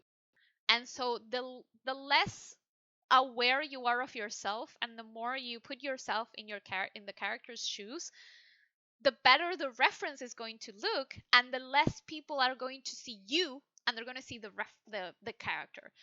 Easier said than done, I know, but the only way to get over this horrible feeling, which I understand, is to keep pushing and showing it here, where I don't know how many people we have today. Let's say we have 10 people in the chat. 10 people were going to see you, your reference. You're going to have to you're going to go through it, and you're going to live the experience of other people seeing your reference, and you're going to see that you're still alive. Nobody cared. Nobody's judging you. It's like, also, it's not like I see reference from people and I'm like, did you see how they looked on that reference? Like, no. At the most, I'm going to remember, like, the way my lighting is changing is so annoying. At the most, I'm going to remember how the performance was, and if it was really good, I'm going to remember it forever. Again, like my friend Catherine, who makes incredible reference, or my friend Ere, who I got him to shoot some reference for me for Spirit. It was Jim, the dad of Lucky, and literally the shot was him saying Lucky. That was it. But he did some really cool things with his eyebrows, like tiny micro movements. That's what I remember. I don't remember, like, I was seeing the character through him. And this is the best place to start to get used to people seeing your reference, because first, this community is very small right now. Not that many people are going to see it. We're all nice in here. If anyone is mean to you, you let me know.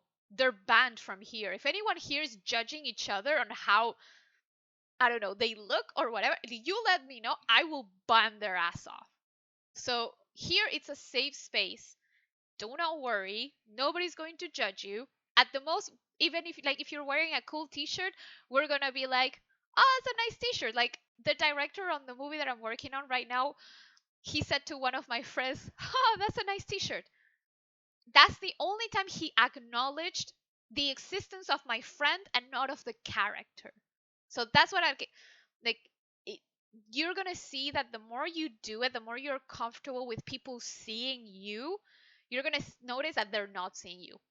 And this, you need to be careful, not like prepared, because if you get into a studio and it's not remote, with the pandemic, there's more chances of more remote work. But let's say it's not remote, you go to the studio.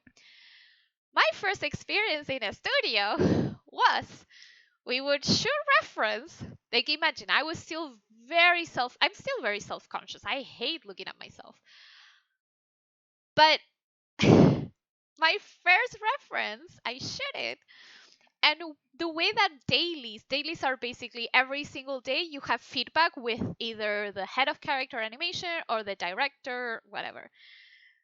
The first time the head of character animation saw my reference, we would have to go to dailies in a big room that it was like a tiny cinema with booths, like the actual cinema, like seats, and a big ass screen.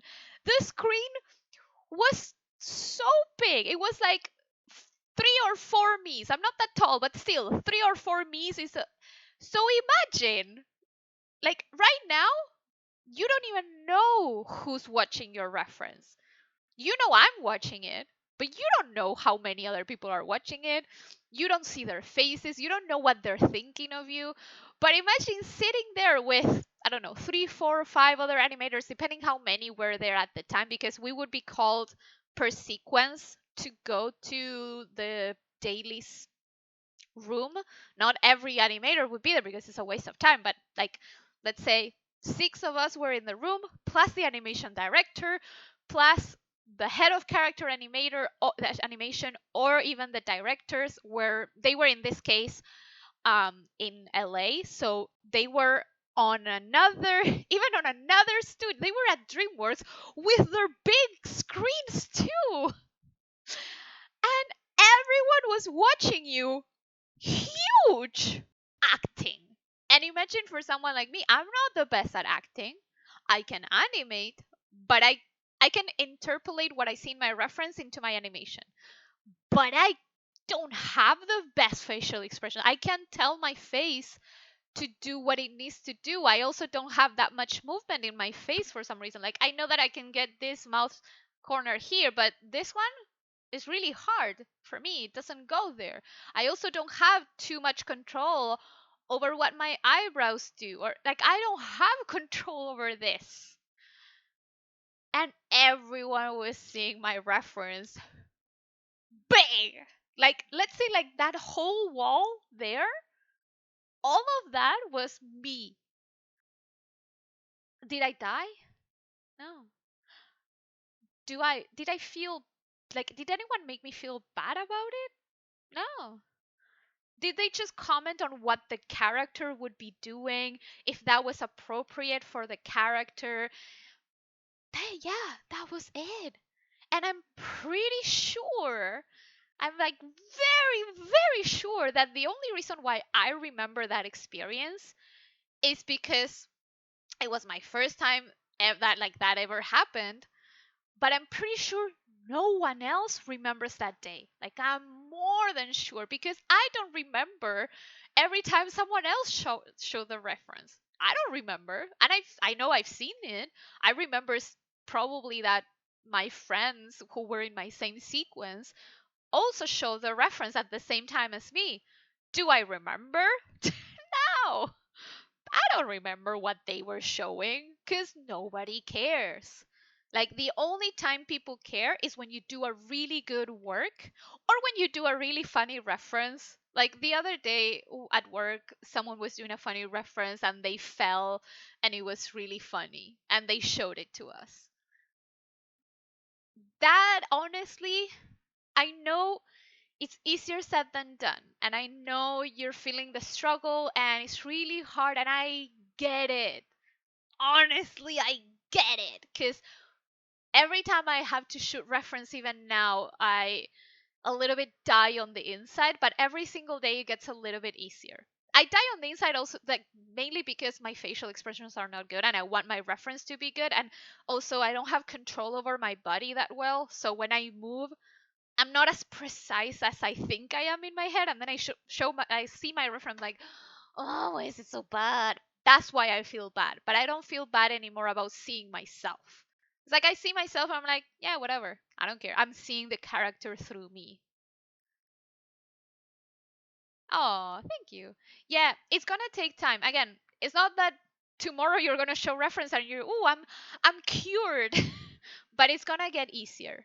That's what I can tell you. Like now, and also you're an animator. You're gonna have to show reference to a bunch of people. Just get used to it. Because honestly, you're gonna have to do it.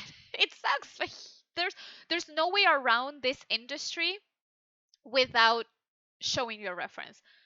There's some people who do it. Like, I had a lead who always asked people for reference, and one of my friends said, oh yeah, he never does his own reference, he always asks other people. I found that very interesting and funny, but I'm pretty sure when he started, he did his own reference. But also, now that he's a lead, he barely had time to breathe. Like, he would animate on overtime. He wouldn't. It was like, so nobody cared, and everyone was more than happy to help him because he was also the sweetest person ever. But when you're starting out, you can't depend on other people doing your reference. Yeah, exactly. So honestly, next time for next week, shoot some reference. If you're not feeling comfortable, send it to me. I will give you feedback outside of the stream. I would not recommend it. I would recommend showing it here. But if you feel really, really bad and like you feel like you're gonna have an anxiety attack for showing it on the stream, you can show it even to me. You can send it to me privately, not even on Discord, and I can review it there. Again, I would not recommend that because this is a great opportunity for you to start getting over that fear. Because once you show it here and you see that nobody cares, you're gonna be like, okay, I survived that experience. Nothing happened. So I would recommend posting it for everyone to see. Again, everyone. There's not that many people here. Yeah, you can do this. Honestly, it sounds really hard. You can do this. I didn't die from showing my reference. You're not gonna die from showing it. Like, you're gonna feel bad maybe on the inside, sure, but it's literally your head doing all of that work. Because none of us are gonna care about who you are, but about who the character is in your reference. So don't worry. Honestly, it's gonna be okay. I hope that rant helped, but I've been through it. Like, I still hate, like, my friends know they're not allowed to post pictures of me unless I approve them. Cuz I hate how I look, and I don't want to see horrible pictures of me in the wild world of the internet.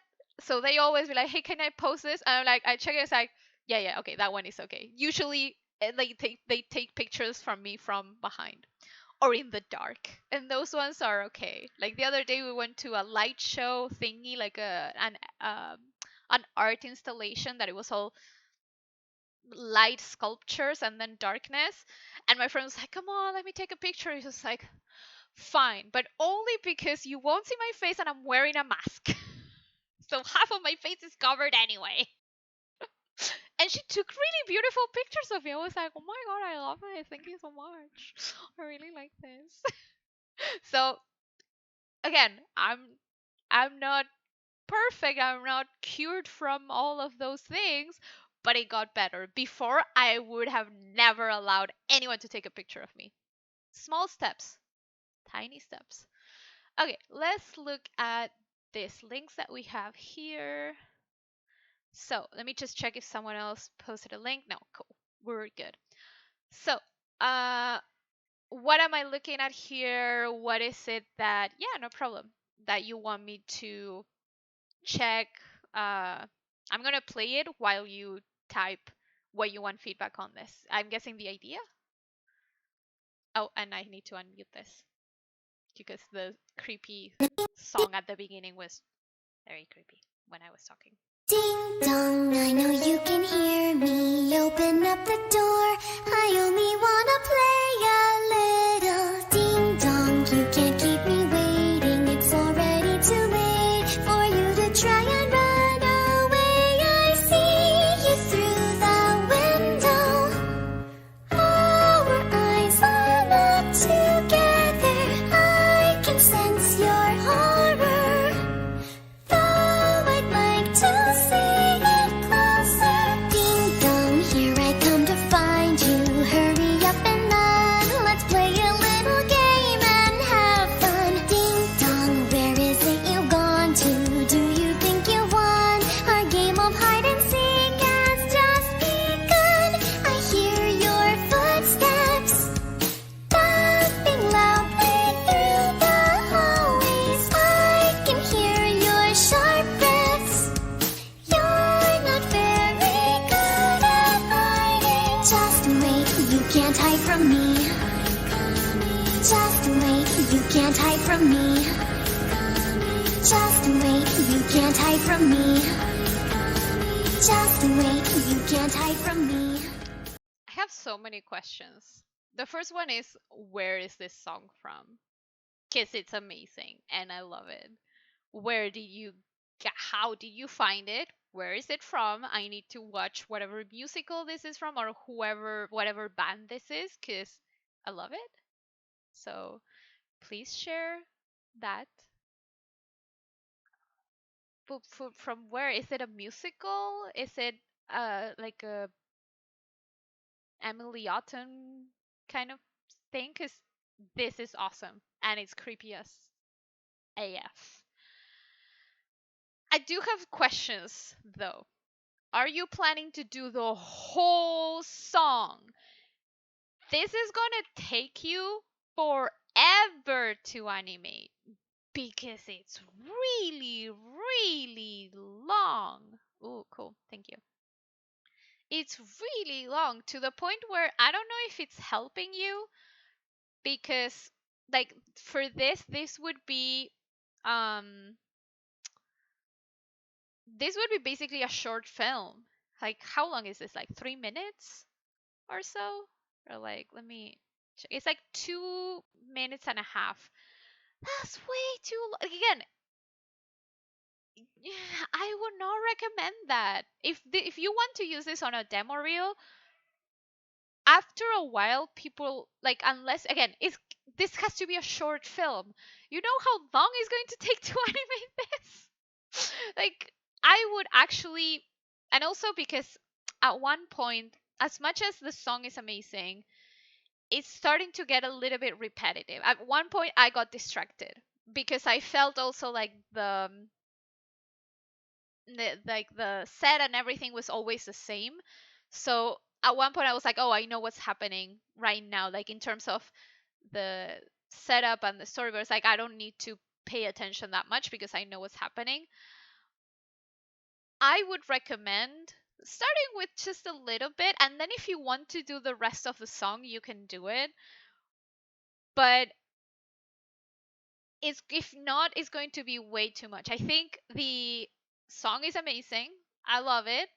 I think it has a lot of potential. Also, that name sounds very familiar. Where do I know it from? I don't know. So let me see where I would personally cut it. Ding dong, I know you can hear me. Open up the door. I only wanna play a little. Ding dong, you can't keep me waiting. It's already too late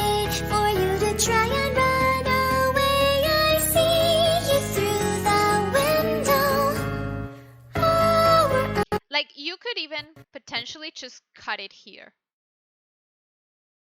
That wouldn't be so bad. It's like maybe like but it would be like when she says, "I see you through the window," and then something happens, like maybe the other person closes the blinds, like or the curtains or whatever. That could be a good time. And you already with that have 470 frames.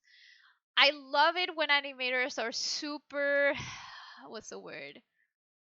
Excited and motivated and ambitious, but it's a bit much, and you might run into the problem of biting off more than you can chew, which will get you will hate the song.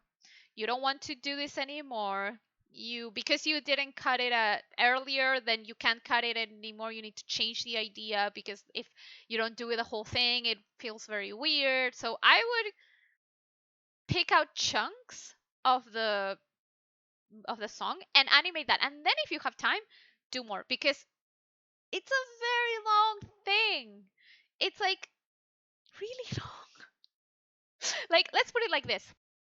At work, I'm animating kind of not low quality but mid quality, like not too high and not too low. So it's not Disney quality, but it's not TV quality. We're doing around 8 to 12 seconds a week. In 5 months working full time, I animated a minute and a half. This is 2 minutes and a half. It's just simple math. And if you want to make this really high quality, you're looking at 3 to 4 seconds a week for high quality. And if you want really high quality, like the best quality of animation, you're looking at 1 to 2 seconds a week. If you do 2 minutes and a half, you're never going to finish this. It's not going to go on your reel anytime soon. It's not going to go on your reel for the next year, 2 years. I'm just trying to help you not get burnt out and be realistic about how much you can animate. So just getting it out there. It's a great song. It has a lot of potential. Nobody here can steal it. They chose it first, so I'm sorry for everyone else. I mean, unless they allow parts of the song that they're not going to use, nobody here can use it because it was a great find. We're all super sad because we can't use it. Ooh, Agora community. That's so cool. Hello. If you want to, we can play it and choose chunks, but I think that it's better for you to choose the ones that really inspire you and that you really want to do. I wouldn't do like 500 frames is already a lot. If you want to, you can do that. Again, it's just a lot.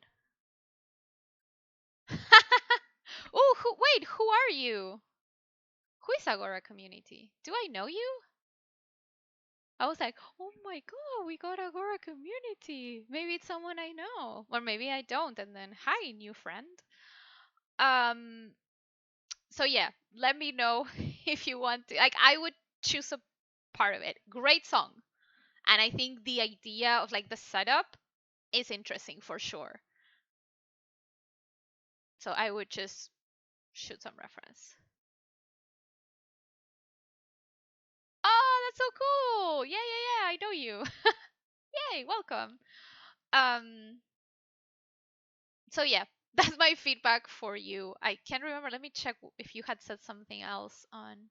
Yeah, that's my feedback on your idea. Don't kill yourself doing this. Do you have any questions or any thoughts? I'm gonna go and listen to all of this person's music because it's amazing and I love it. Awesome. And honestly, a whole reel of just this one shot, if it's just about applying to places, it would be too much anyway. Ding dong, I know you can hear.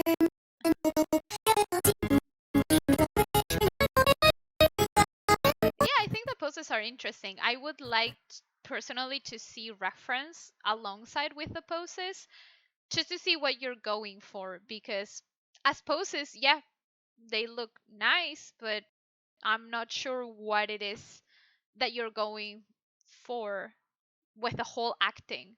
So this could be interesting, but it would be more useful to see the actual reference just to see, again, the full acting. I think as poses, yeah, they seem to be interesting. They could be cool. But right now it's like they're just poses. So I like to see more fleshed out idea so that I understand what is happening. Yeah. Do you have any other questions? Yeah. But it depends because, like, yes, the character might be flying, but the acting, you can do it. Like, you can do it as walking, and or maybe like whoosh. Like, you can even put your, but like, for example, if she's gonna do ding dong and do this, and she's flying, you can just do reference for the upper body, and your lower body is just moving around how they would move. So you can just do this and do the ding dong. Just because, like, again, think about this.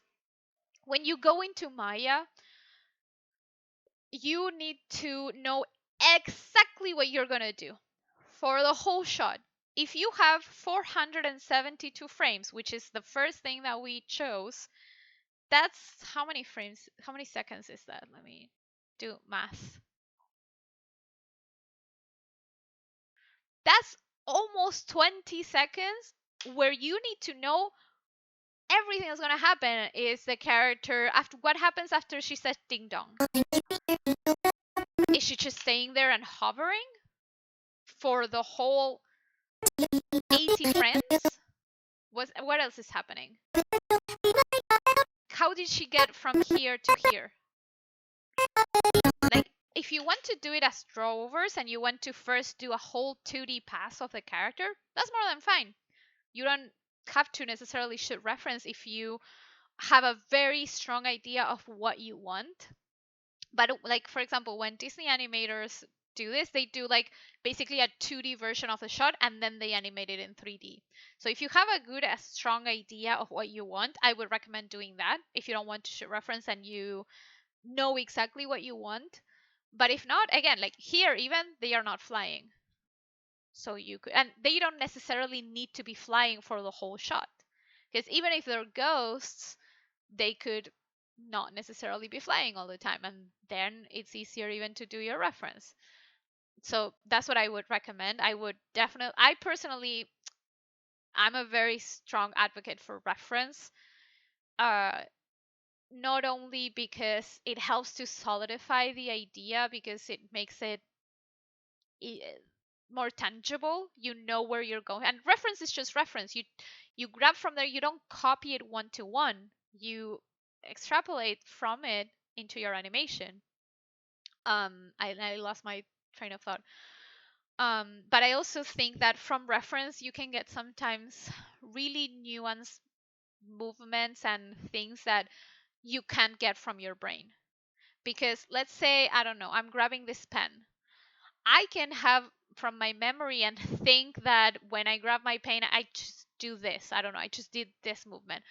But maybe in reality, I actually do this and I move it around, and there's like a little bit more life to it, which I might not get from just thinking about it. Again, maybe you're amazing and you do it, good for you. That's not the case with most people. Like, a lot of people lack on their animations because they don't shoot reference. So again, reference is just reference. It's not the only, like, again, doing this at 2D pass is fantastic. Reference is just there to help you get the idea. Yeah, exactly. It's just sometimes like, that's the thing, that people think sometimes that reference means you're copying exactly what the character is doing. You're not. You're using it to help you get where you want to go with your animation, understand what you're doing. If I do cartoony, I should reference sometimes for the basic things, but then I do a 2D pass. And I suck at drawing, but I just do something and I try to figure it out. But cartoony when it's like really pushed, like Hotel T. But even with Hotel T, sometimes you can show reference. Oh yeah, that too. So yeah. Do you have any other questions on this shot?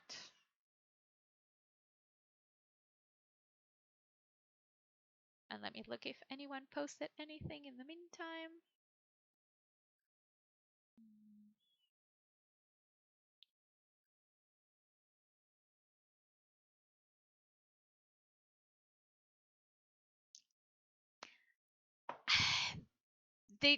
That's something that you need to see and explore. If you want to do a full 2D pass, that's fantastic. Do it, but then do a full, like, basically you need to animate the whole shot first in 2D and then in 3D to get an idea of what you want. Again, if you don't like shooting reference and it's not your method, don't do it. I'm just saying I believe it's going to help you a lot. And shooting reference is the best tool an animator can have, and I don't know why some people think that shooting reference makes you less of an animator. That's not true. That's exactly the opposite. So again, if you want to do a 2D pass where you flesh out more the poses, more the idea, more what's happening in the shot, do that. Do whatever works for you.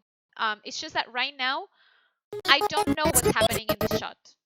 I can tell you, yes, the poses look okay, but I personally don't understand where it's going because I don't see it. Like yeah, is this pose okay? Sure.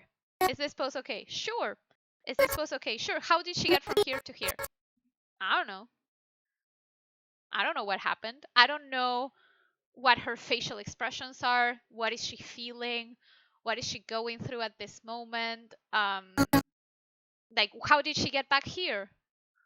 How like or here to here? It's like I would try to flesh it out a little bit more. If you want to do it with 2D, do it with 2D. Whatever feels comfortable for you. I would also try to add a bit more facial expressions, even if they're very rough, to understand what the character is going through. Again, this is also that when you get into Maya, this is kind of like your planning stage. When you get into Maya, you need to be able to animate and not plan it while you animate. That's the thing that will differentiate a great shot from an okay shot. Great shot is one that someone thought of everything before they got into Maya. The character is thinking who they are, what are they doing, what movements are they doing, what expressions do they have, what tiny things, how are the constraints or whatever gonna be set up, what's the camera like, what's the spacing. The people who do that get amazing shots. The people who don't plan it, yes, sometimes you get okay shots, but they're not the best. They could have been way more. So that's my 2 cents on it. You can take it or leave it. That's, again, I'm not just speaking from my experience, I'm speaking from what all my mentors have said in the past. So hopefully, like, again, you have great material here. I think whatever you do with this is probably going to look really, really cool. Take advantage of how cool this song is because it's going to look amazing. So you go, you do your thing. Okay, next we have Pratham with some ideas. I'm guessing this is for pantomime because you're in class 4, right? Yeah, no problem.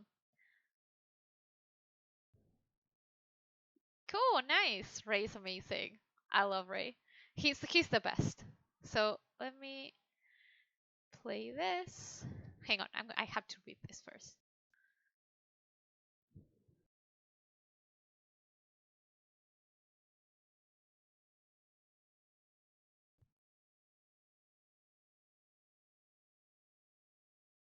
Okay, let me play this.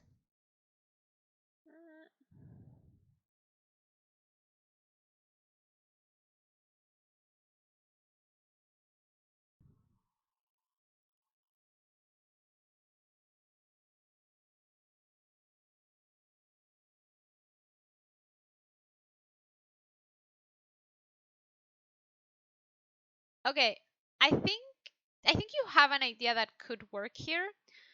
There's a few things that are a little bit unnecessary in my opinion and confusing. So, um basically I feel it's a little bit confusing of why does she need to make eye contact with someone and like move to someone and gesture and then throw it. Like if she doesn't like it, why did she pick it up? It's like there's something there that I think we can simplify. What if she's at this party? What if she, like, you can go from like the same type of emotions that you have, or you can even flip them, which could be funny. What Because usually embarrassment is funnier than confidence. So what if, let's go with your emotions first. What if she goes to a party, like grabs the wine, she doesn't know she doesn't like wine. She's never tried it in her life, because if you don't like something, you don't go pick it up. I don't like beer. I don't go and pick up beer. That's as simple as that. I don't like it. So what if she goes and picks it up and she's like not sure and she's like uncomfortable and she's like and she takes a sip and she's like, oh, like this gross, like oh my god, and she throws it and then puts it very very quickly into the table and pretends that nothing happened, and she's like, yeah, yeah, I got away with it, yeah, yeah. That could be one option. The other option is she's at this party, like this very like high end party, and she's like, she goes in and grabs the wine like really super confident. She, like, if you want to acknowledge someone, she can be like yeah, like I'm amazing, this is amazing, I love my life. And she goes super confident to drink, and she's like, she drinks and she go, ugh, this is disgusting, and she throws it and puts it, and we go to the emotion of, oh my god, I hope nobody saw that. And then you go again from confident to embarrassed. Or if you want to go for the first one, it's totally fine. But let's simplify the idea. I think you have a good thing going on here, but the whole makes eye contact with someone and smiles at them and then throws it, like, oh yeah, I'm really gonna drink this and let's throw it. I feel like it's too complicated, and it's gonna make your shot very long, and you have a very short amount of time to do this. So yeah. Let me look at this.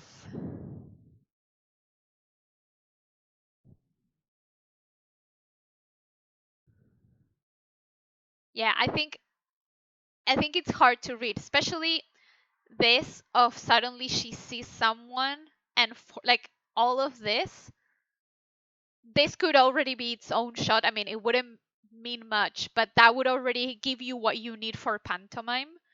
So I would simplify for sure. What is this thing? How did you do this thing? You can put things and it tells you how many frames?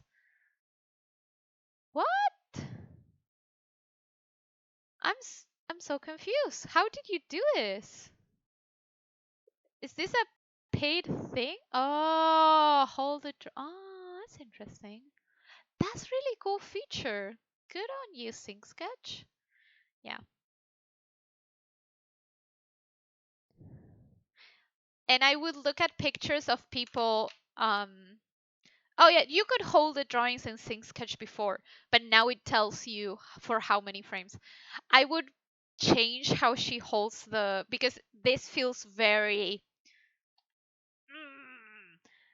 even if she doesn't like wine, you can get a more appealing hand shape where maybe it's more like this, or even like this, just a little like she's grabbing it like this, or holding the cup just a little bit, just because it feels like you're getting a not very like asymmetrical pose, so you can push that.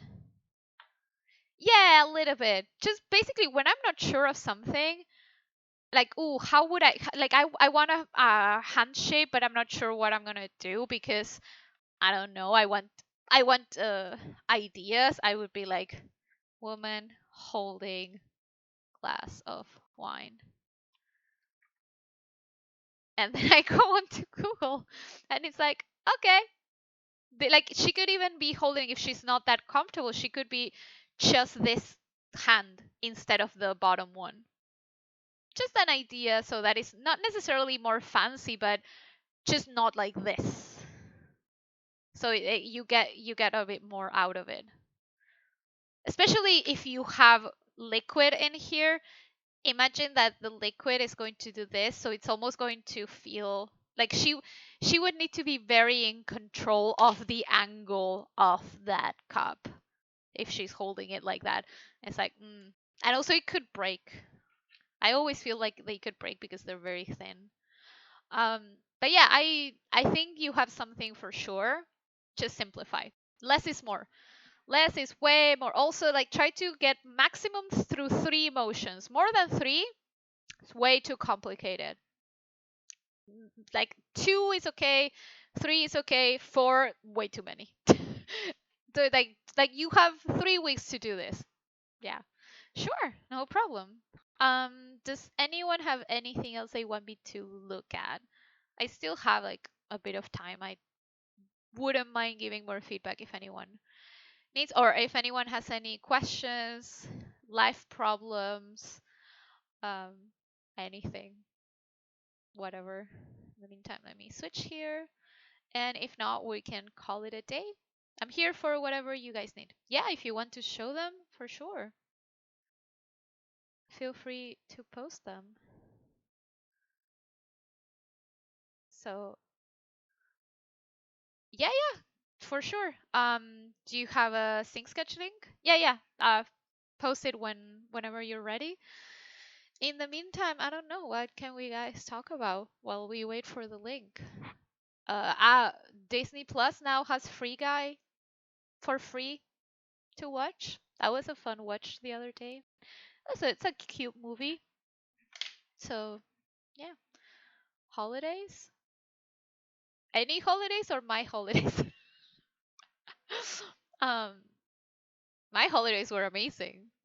I loved it. Scotland was, if anyone can go to Scotland, I highly recommend. If anyone wants to see pictures of Scotland, I don't post them on my main account just because nobody cares. And every time that I post them, nobody cares. So I just post them for my friends. So if anyone wants to see pictures of me traveling, actually it's not me because I don't like to take that many pictures of me. So if you want to see pictures of Scotland and my life, you can go there. Visa experiences. Oof. So it's very different for everyone, and we're actually gonna have a stream with Alex Ferreira and Nico Burmester about basically our experiences getting into the industry, getting the visas. Like one of them is from Chile, the other one is from Brazil. I'm from Argentina, so it's like kind of like a Latin American thing. But we're gonna speak in English, don't worry, and we're gonna share our experiences. Visa experience. It's very different for everyone. I was very lucky, and I think that most people are gonna have the same conclusion when they talk about their own experiences. I was very lucky because my mentor from class 6, Sean Sexton, for some reason he really believed in me. I will be forever in debt because he's amazing. Oh, Pradhan, post the link on Discord because I think Dan blocked the links again. So I need to unblock it. I don't know how. I need to check.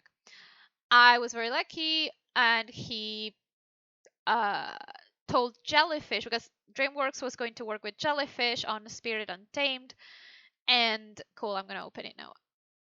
And he said, I want her there. And I was like, oh my god, yeah, thank you. And for the UK, if you have a sponsor, so someone who offers you work, I'm gonna check it after I finish this. If you have a sponsor, it's really easy to get a tier 5 visa. So the tier 5 visa for creatives, it's up to 1 year with the possibility of renewing it for another year with the same studio. and it's super easy to get. It's the cheapest one you can get, and that's the one that I got. And all you need is a sponsor. If you have a sponsor, super easy to get. But the hard thing to do is get a sponsor. I was very lucky because no one would have given me a visa without experience. But Sean Sexton believed in me.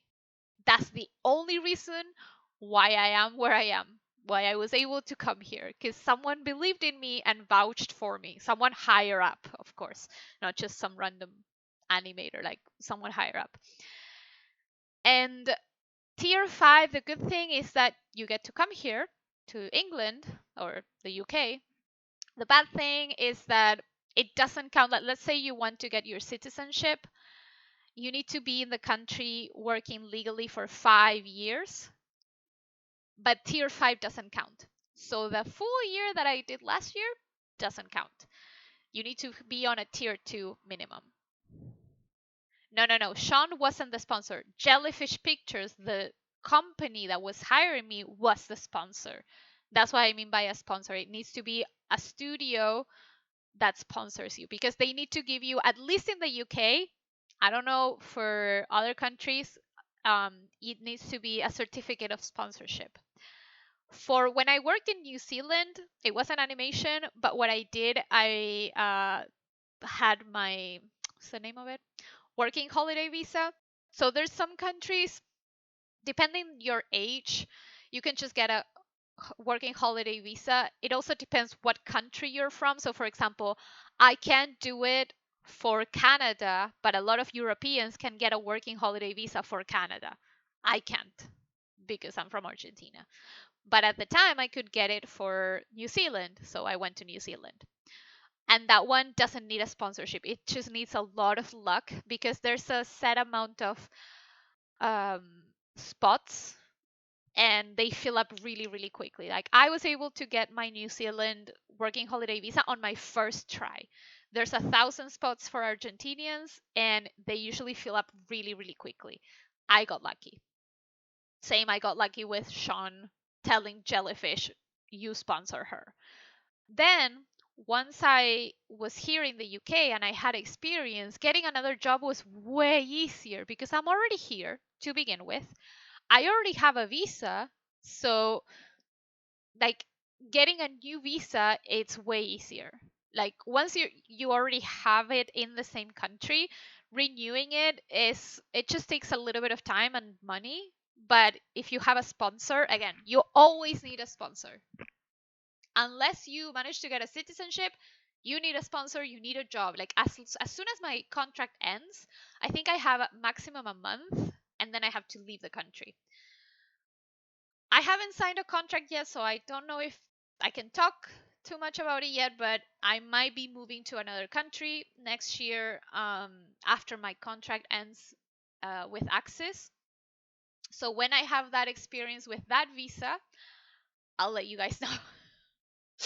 But for now, I can tell you how it was for the UK. I know that for other countries, it's different as well. A month, yeah, but you already know when your visa is going to end. Like, I know my visa ends, like, I know my contract ends in April. I think my visa gives me maybe a month extra. I don't know if it's 2 months, maybe. I think it was only a month. I know already when my contract ends.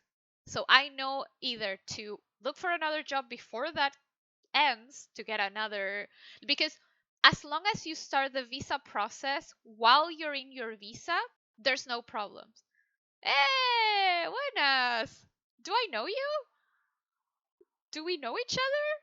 Like, not that all Argentinians know each other, but do I know you? Are you one of my friends with another name that I don't know? Um, what was I saying? Oh yeah, as long as let's say, as long as like let's say I'm on that month, if I get a new visa process started right during that time, I can stay. So for example, my visa when I was on a tier 5, my visa was ending I think around January. And I went to Jellyfish and I was like, guys, what are we gonna do? And they were like, don't worry, as long as you start the visa process, you can stay. Even though your old visa has expired, because you have a processing one, you can stay. So it's honestly the hardest thing of all of this is to get here, to get to the countries. Like, for example, I interviewed with studios from other countries. Now it's easier for me to get visas because I have experience, because I have people who recommended me. Like the job that I might, again, I haven't signed a contract, so I'm not going to say anything just in case, but the job that I might be working on next year, I got it because the animation director on Spirit like they were like, this studio knows this person because they've worked with him before, and he was like, hey, you want someone, why not hire her?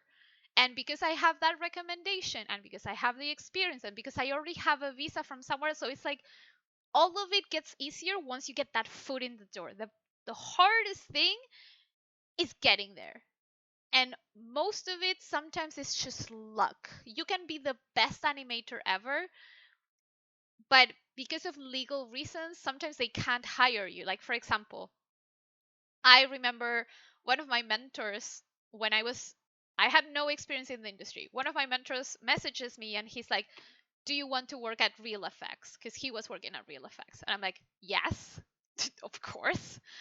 And I told him, but I'm from Argentina and I don't have a visa. And he's like, oh, yeah, they don't do visas for juniors. For juniors in the sense of zero experience. So I couldn't go. Sometimes it happens. I didn't cry that one time, but it felt really sad because it feels like even though people trust you, all that matters is birth lottery, is where you're born. When people say like, oh, so like, no, you have it easy because no, I'm from Latin America. That's what the world cares about. It doesn't, like, nothing else. It doesn't matter if I worked hard at AM. It doesn't matter if you're the best animator. It matters if you have luck. Honestly, it's just luck, and keep going. It's not impossible because I remember I had been depressed for a year while I was doing AM, thinking I'm never going to get out of my country because I wanted to leave really, really badly. And I was really sad. I was like, okay, I'll just have to work on crappy TV shows in my country for the rest of my life because I'm never going to have a chance. I ended up having a chance. It's not impossible. It's just working hard, making the right connections, keeping those connections, being friendly to people, and actually friendly, not friendly because you're interested in getting something. Um, Being reliable, all of that is going to help you.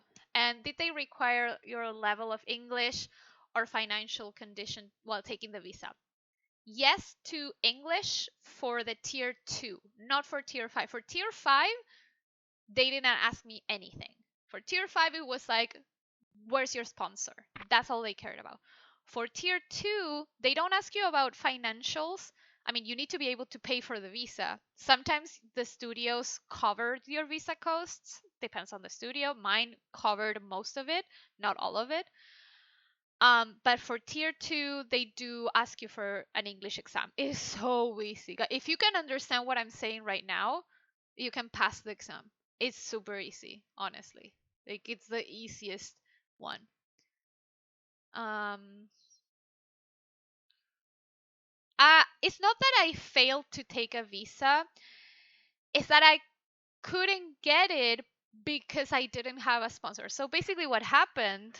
Sorry, I'm gonna give you feedback soon. It's just that like people they ask questions.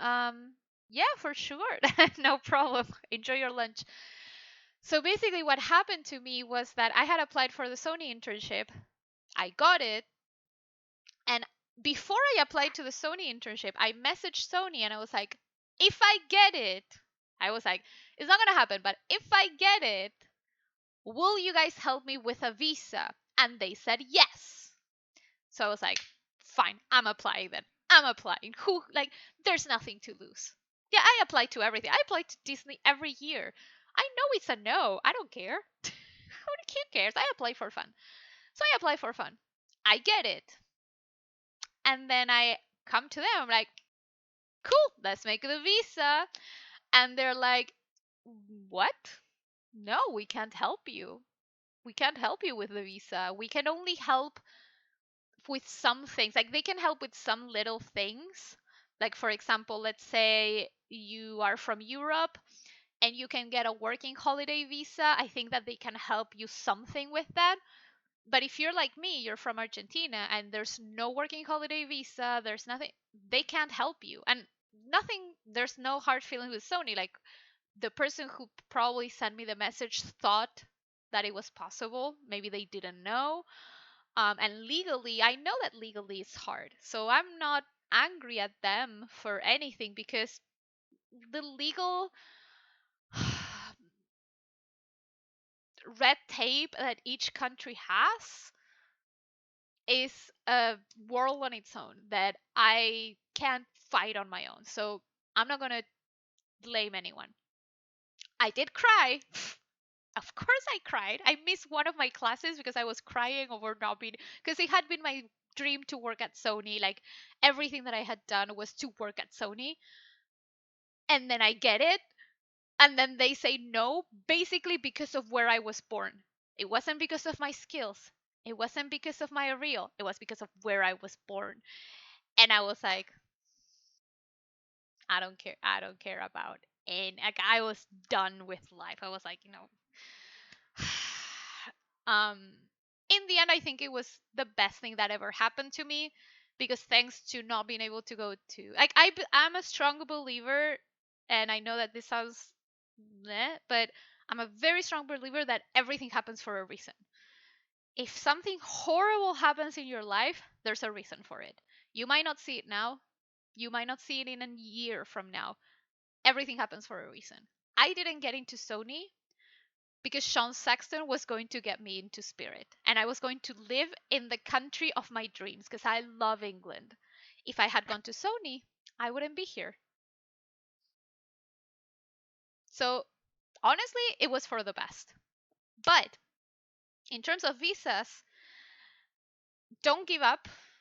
I know it's really hard. It depends on where you're from. Some countries are harder than others, but I've had friends from Lebanon, from Egypt, from where else? Well, from New Zealand, from wherever, from Chile, that from where is he from? From Puerto Rico. They were able to get visas and get out of their countries. So it is possible. It's just harder for us than for North Americans, for some Europeans. Yeah, we have it harder. So what? Like, there's nothing we can do. Just keep going. It sucks, but it is possible. So, Um, if anyone has any other questions, feel free to post them here. And also, the person from Argentina, can you send me your name? Like I'm intrigued. Like, can you message me on Instagram and be like, it's me? Because I'm very intrigued. I'm like, it's not that common to see people. I like, do you live in Argentina? Can you send me some empanadas? The other day I had some and I almost cried of joy. So let me look at this. So everyone read. I'm not going to read out loud.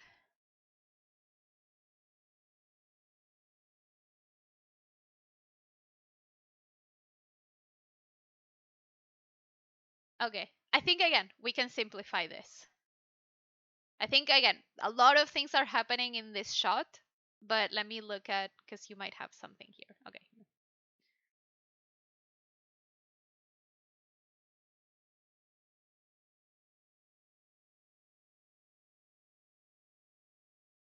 Okay. I think this could work.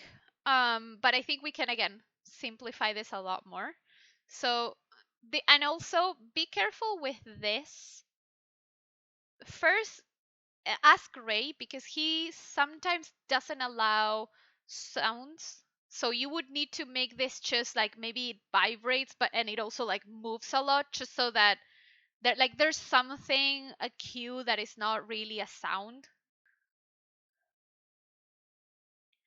Um, and maybe what could happen, just because I feel like this can get a little bit overly complicated, especially because in the drawings it seems like it's not going to take that long, but if you should reference, it's going to take long for every single emotion to read. So what could happen is like maybe she's like chopping, like whatever, like yeah, yeah, yeah, and like the phone rings or whatever, like it moves or something. She looks away, she does this, she's like, ah, and when she's ah, because like oh my god, and she sees like the tiny bit of blood, like the drop, she already faints. Like she sees this and she's like ugh, and she faints. No reaching for the phone, no anything. As someone who faints when their blood gets extracted, I can't see it, because if I see it, I faint instantly. I can't even reach for anything. I see it, I faint. Yeah, I would, because again, simplify the idea. Like she sees it, she faints. That's it. Let me look at this one.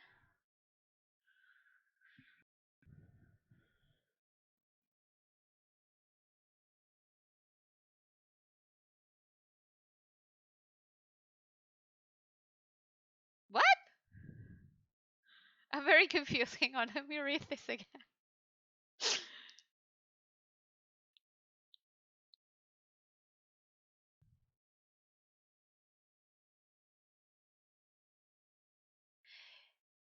First, you're not allowed two characters, and you would need a rabbit rig. So this is already a no. And also, it's very confusing. So I would say no to this one.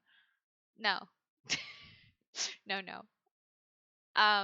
I think with the other twos you have it easier. As long as this one is not like super gory and there's like a lot of blood. Like I feel like it would be really funny if like she barely, like there's barely any blood. It would be way funnier if there's like a tiny, yeah, exactly. It would be super super funny.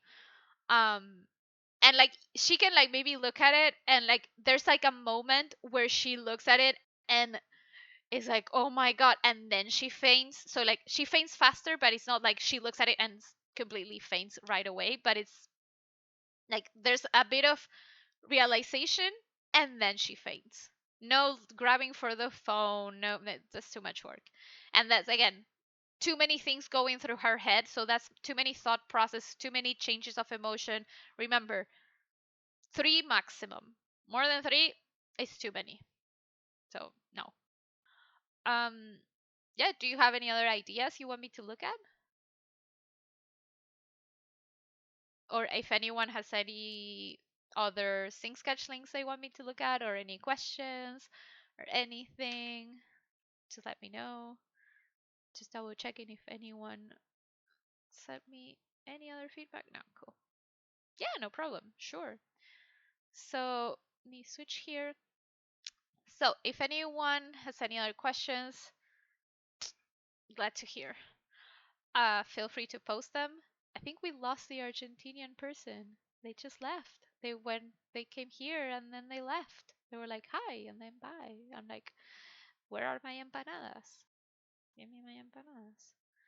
Uh, so yeah, if no one has anything else they want me to look at, I'm gonna let you all go.